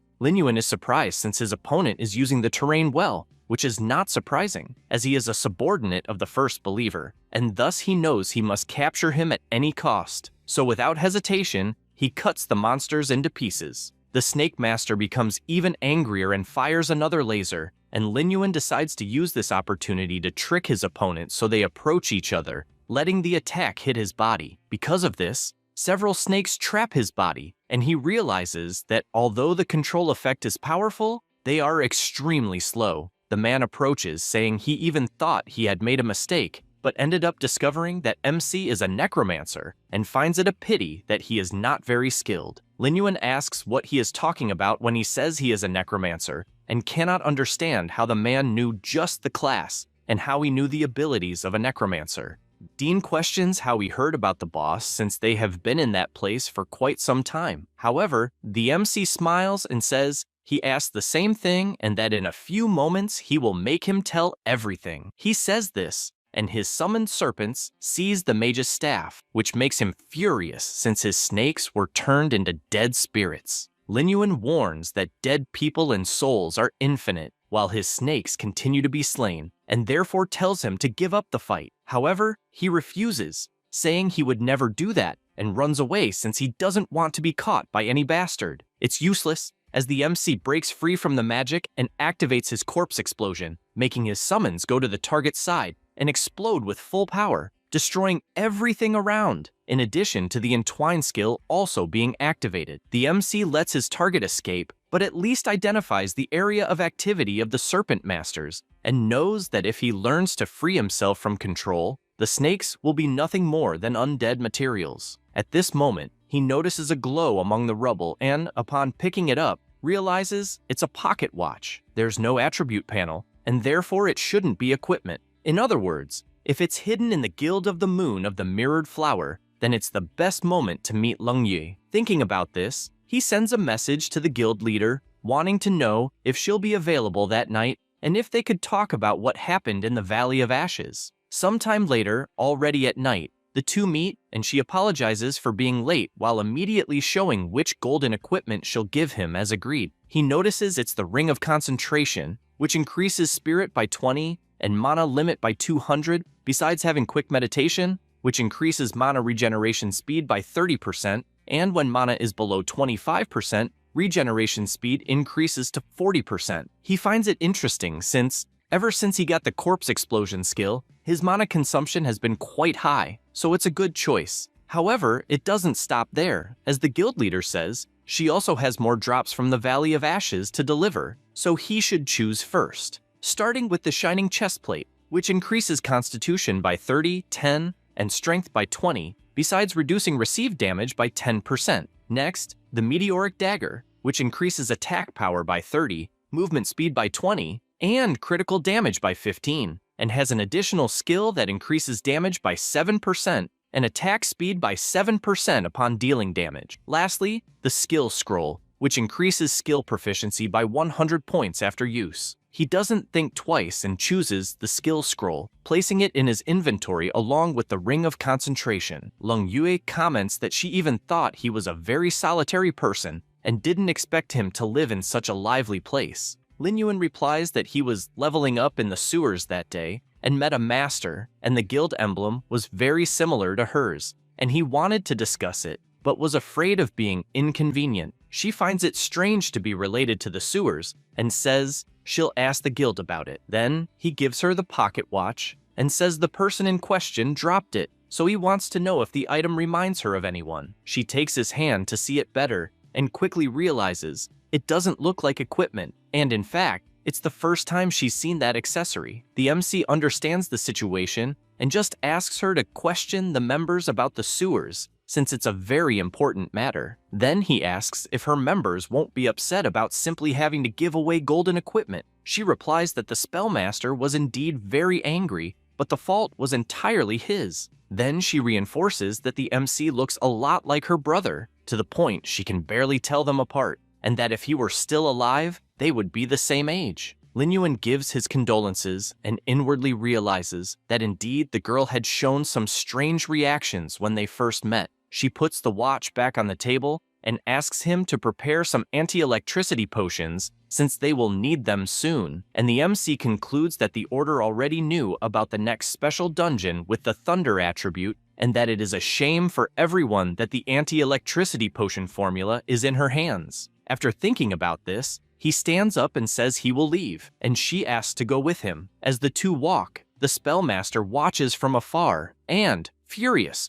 wonders if they are dating and therefore wants to kill him. However, the two arrive at that moment and ask if he was also going to the tavern. Xinghen says he was just passing by and, intrigued, asks what the hell she would have to discuss with Lin Yuan, since he thinks it is better to stay away from him. The MC cuts in and says he called her because of some guild-related problems, and therefore there is no need to think too much about it. Not really knowing what is going on, he says that Lin Yuan had said he would not join the guild, so he does not know what they could be discussing, and changing his expression, he asks if there is perhaps another purpose. The MC thinks it is annoying since the guy is persistent, and therefore says that Lung Yu is also very good with a sword, and he wanted to learn a few things from her. He once again is not satisfied with that answer, and tells his leader to be careful not to end up getting into trouble. She thanks him for the kindness, but says she does not need his permission to drink with anyone,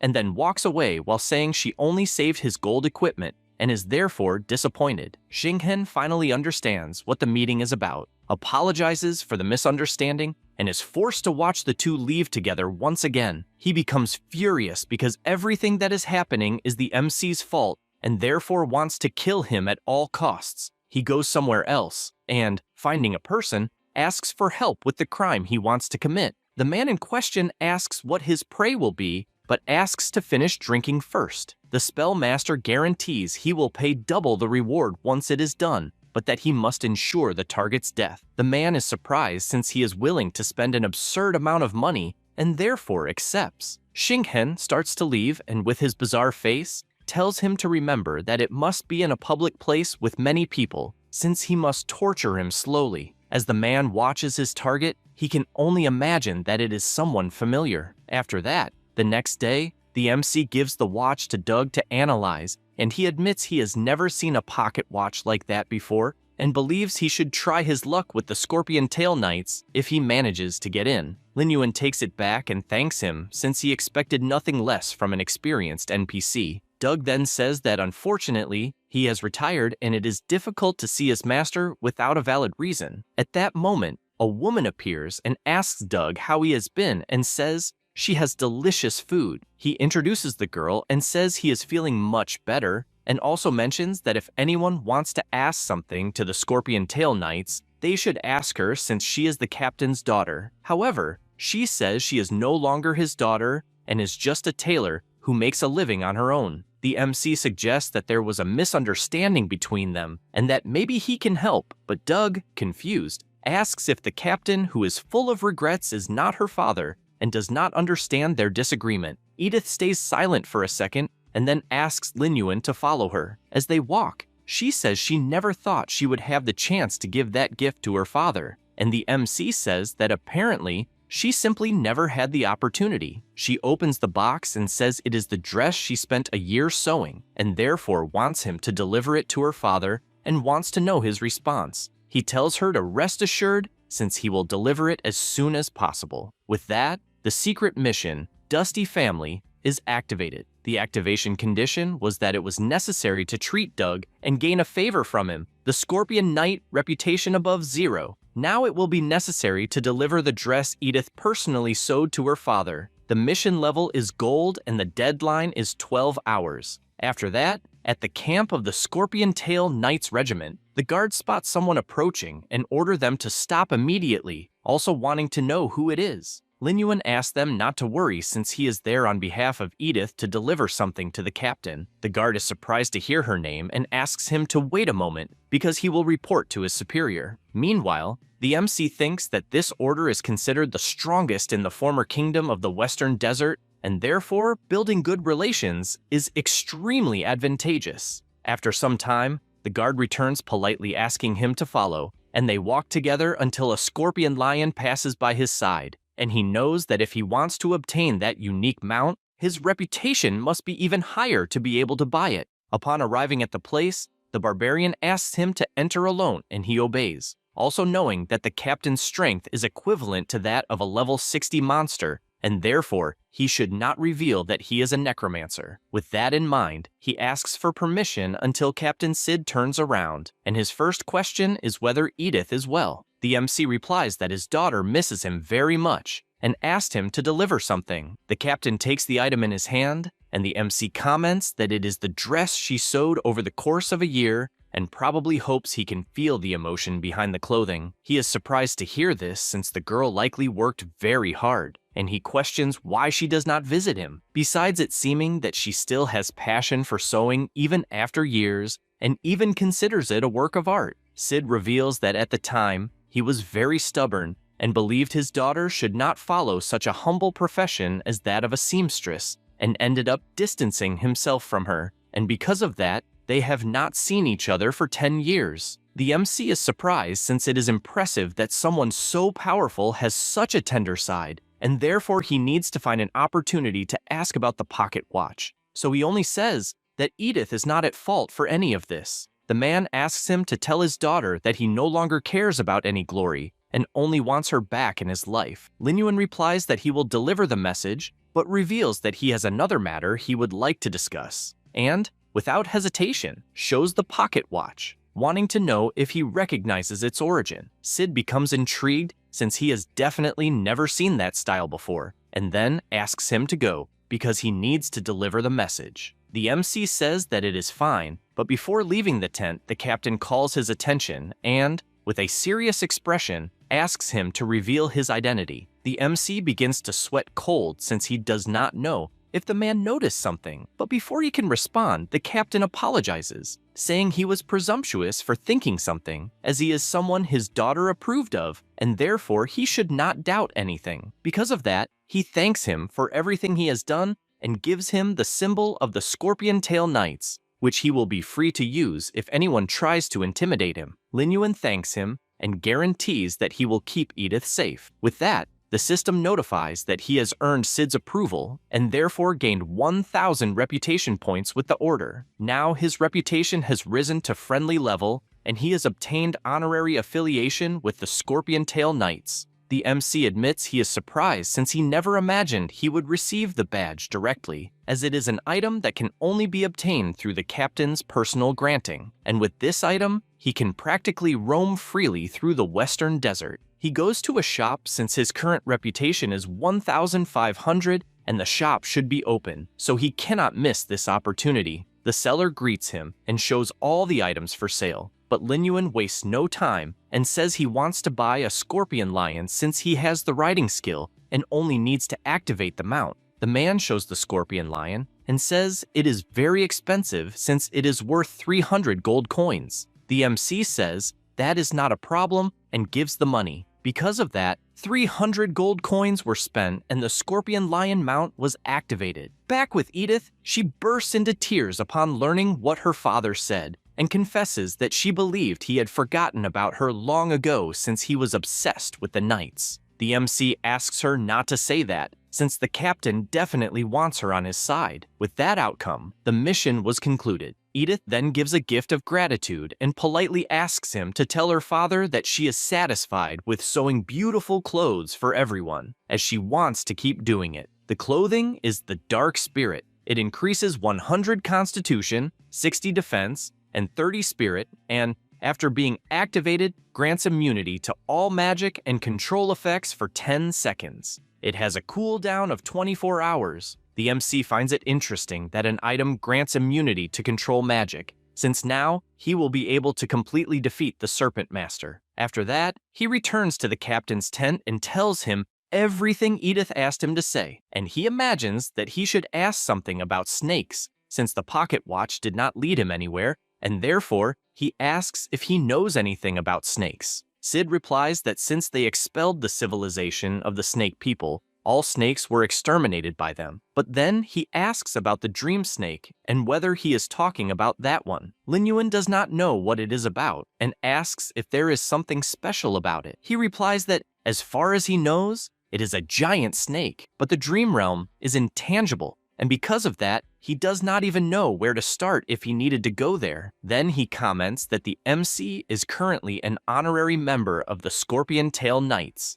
and therefore, if he is interested in snakes, he will give him a mission related to that. Lin Yuan says he will accept, imagining that it may be related to the King Hase's snake and that it might appear in someone's dream. The mission is the Nightmare of Duke Carlo. The mission level is unknown, and the objective is to go to the Duke's house and discover clues about the mission, and its duration is 48 hours. He immediately heads to the place, and at that moment, a man opens the castle gate and throws a girl outside, saying that it is too much audacity for a humble commoner to challenge the Duke. Another man there adjusts his gloves and says they are asking to die, and therefore they should deal with them. His henchmen begin kicking the girl, and one of them prepares a punch, saying that it is an honor that the Duke liked her, and therefore orders her to know her place. However, the MC appears holding his arm and admits he cannot believe that this is the Duke's house. The man questions where another commoner came from and why he dares to meddle in other people's affairs.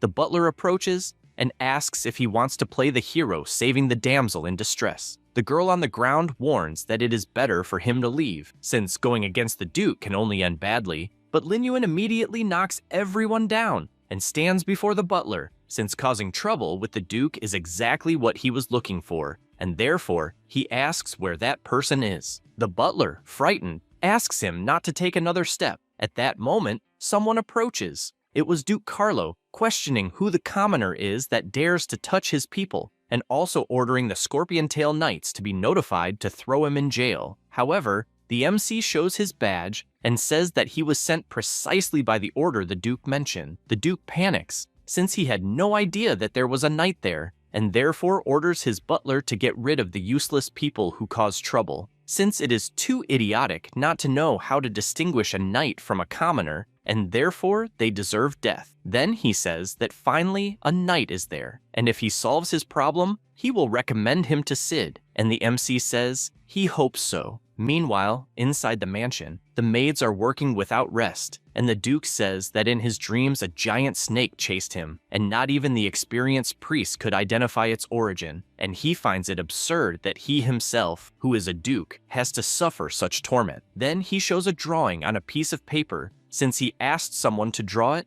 and asks if it is of any help. The MC immediately notices that it is indeed King Haze's snake, and therefore says he will need some time. At that moment, a maid approaches them but trips on the floor and falls, throwing the cups of water on the Duke. He becomes extremely furious, calls her a commoner, and slaps her face, throwing her to the ground. He continues shouting, thinking that someone who cannot handle a simple task is useless, and therefore prepares his foot to kick her. But at the same instant, Lin Yuan picks the girl up in his arms with his absurd speed and points out to the Duke that they are still discussing the commission, and therefore it is inappropriate to do what he was doing. Carlo laughs and says that he indeed lost his composure, since he was only trying to help his servants, because those who cannot handle small things will not survive in the future, and he points out that when she had nowhere to live, It was he who kindly took her in, and therefore they should be grateful. For that reason, he asks Anna to say it, and she, even scared, thanks him for taking her in and then leaves the room. The Duke sits back down and says that humbler people have utensils, since their very existence only serves to please him, and asks if the knight agrees. The MC does not like hearing that at all and simply remains silent. At that moment, Carlo calls his butler because he wants him to reserve a separate seat for Lin Yuan. The tables are served, and the butler reports that the venison was carefully prepared for his taste. Carlo points out that the knight present is probably not used to refined food, and therefore asks for a bowl of fish soup to be given to the MC. Lin Yuan says it is not a problem, since in his mind the mission is the priority, and he can deal with the Duke after finishing it. Anna serves the food, and Carlo asks if by any chance they discovered how to solve the problem, since he does not want to waste time. The MC states that he would like to observe the things in the Duke's room, and this irritates him to the point of screaming that the room is not a place for a nobody to enter,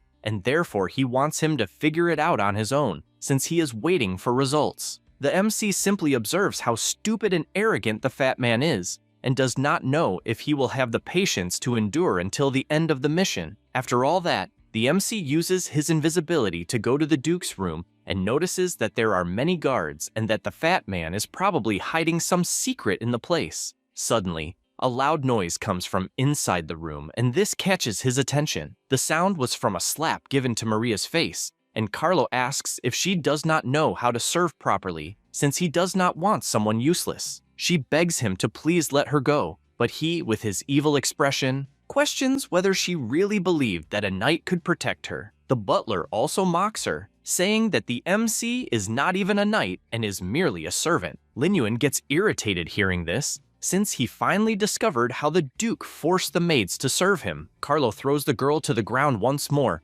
always saying that he is someone powerful and that no girl can escape his control. The butler also comments that someone so wise would not put all his eggs in one basket, and he agrees. Lin Yuan finds all of this strange, since he cannot imagine the king giving the title of Duke to someone so worthless, and checks the secret mission information once again, and finally finds what he suspected, since in truth, Carlo is a traitor. The fat man begins to feel sleepy and soon widens his eyes because of the curse he received. This makes him furious to the point of saying that she will not get away that night either, since he himself is having to stay awake because of the damned snake. Suddenly, someone knocks on the door, and the MC opens it with a kick. The Duke becomes irritated since he was disrespected several times, and asks if he knows the crime of invading the residence of someone important. Lin Yuan simply tells the girl to leave, since he has something important to discuss with the Duke, and this enrages him as he questions whether he really thinks she will leave after ruining his fun. The butler suggests punishing him a little,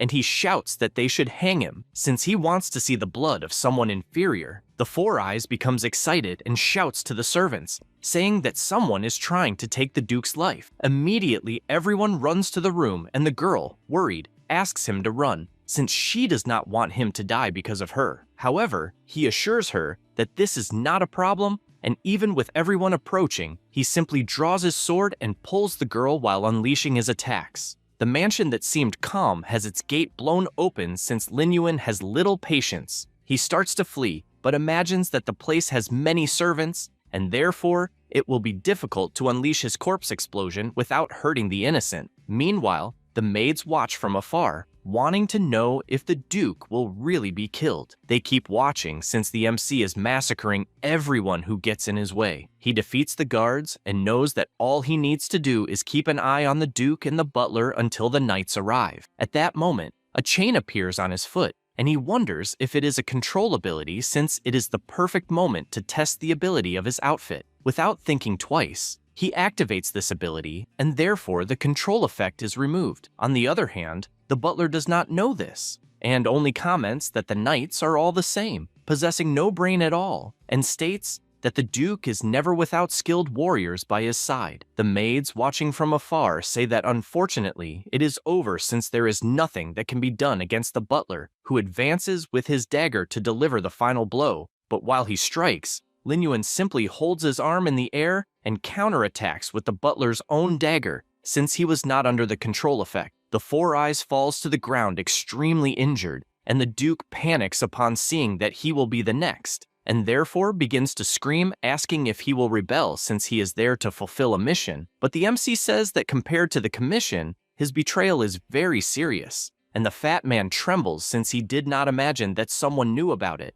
The butler, even wounded, stands up and claims that now Lin Yuan will have to die since he knows too much. But the MC does not even give him time and casts his magic, only regretting not being able to kill him since the mission requires him to only capture him. Then, he charges forward and lands a full punch that sends an employee crashing against the wall, and he falls hard to the ground unconscious. At that moment, Carlo runs away until he is startled to see that Lin Yuan was already at the top of the staircase and cannot understand how he was so fast. And he simply replies asking if he had not said that he would condemn him to death. The chubby man says that this is nonsense since he would never do that and would even ask the king to give him a medal. The MC, with his fireball in hand, says that he will still receive a medal by capturing him, and then lands a full punch that sends the fat man to the other side of the palace. And still on the ground, he confesses he was wrong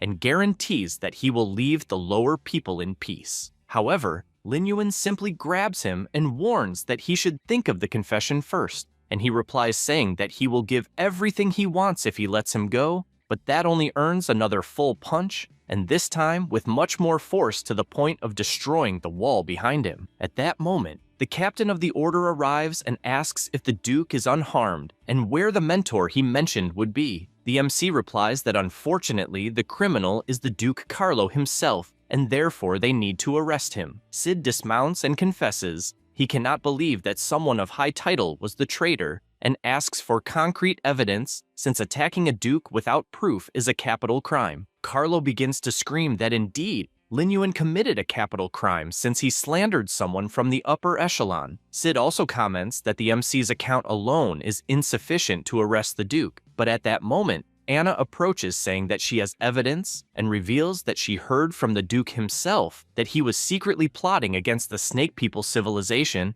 and that they even worshipped him in a secret chamber. She explains that the place is not far from the mansion and that she could show where it is. Carlo fills with fury and charges toward the maid to end her, but without thinking twice, Lin Yuan lands a full punch on him against the ground while telling the commander to take the Duke back to prison since he will return with evidence and take responsibility if he fails. The captain takes a deep breath and warns that the result will depend solely on him and says that 2 knights will help in the search while they take the Duke back to the camp. MC asks Anna to take him to that place, and she responds yes, since she believes he is a good person. With that said, they go through the mansion's secret passage, which is the sewers, and MC keeps wondering why she wants to help with this and still listen to the conspiracy. After some time walking, she points out that ahead of them is the secret room, and he informs her that he will handle things from that point on. He notices that there are no unusual marks on the door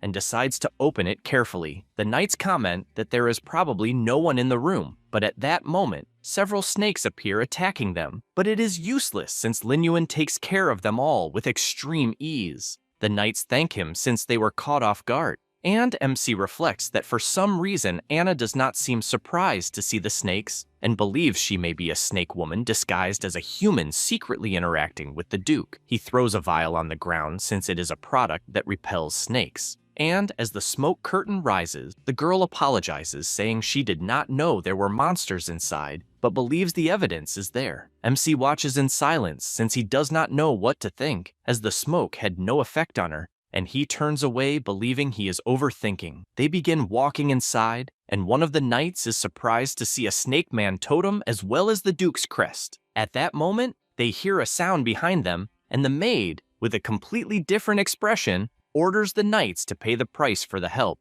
After some time, at the encampment, the Duke is complaining that an entire night has passed, and therefore wants to know the proof of his crime if he does not want to be released. However, the captain enters, shouting that they found proof and will begin the interrogation. He says that this is impossible, but a knight hits his back telling the traitor to shut up. Sid confesses to MC that he never imagined Carlo was a traitor, and since MC provided great help, he will receive a great reward from the king since he was informed of this assistance. He is grateful since a reward is always welcome. After some time in the interrogation, the captain comments that apparently the Serpent People's civilization has a lot of information about the Western Desert, and they will investigate thoroughly. MC says that he will also take care of this. At that moment, a knight reports that the prisoners are about to confess, and upon arriving at the place, the butler is laughing loudly, ready to reveal the Duke's deeds. But the fat man pushes him since he is not supposed to open his mouth. Then,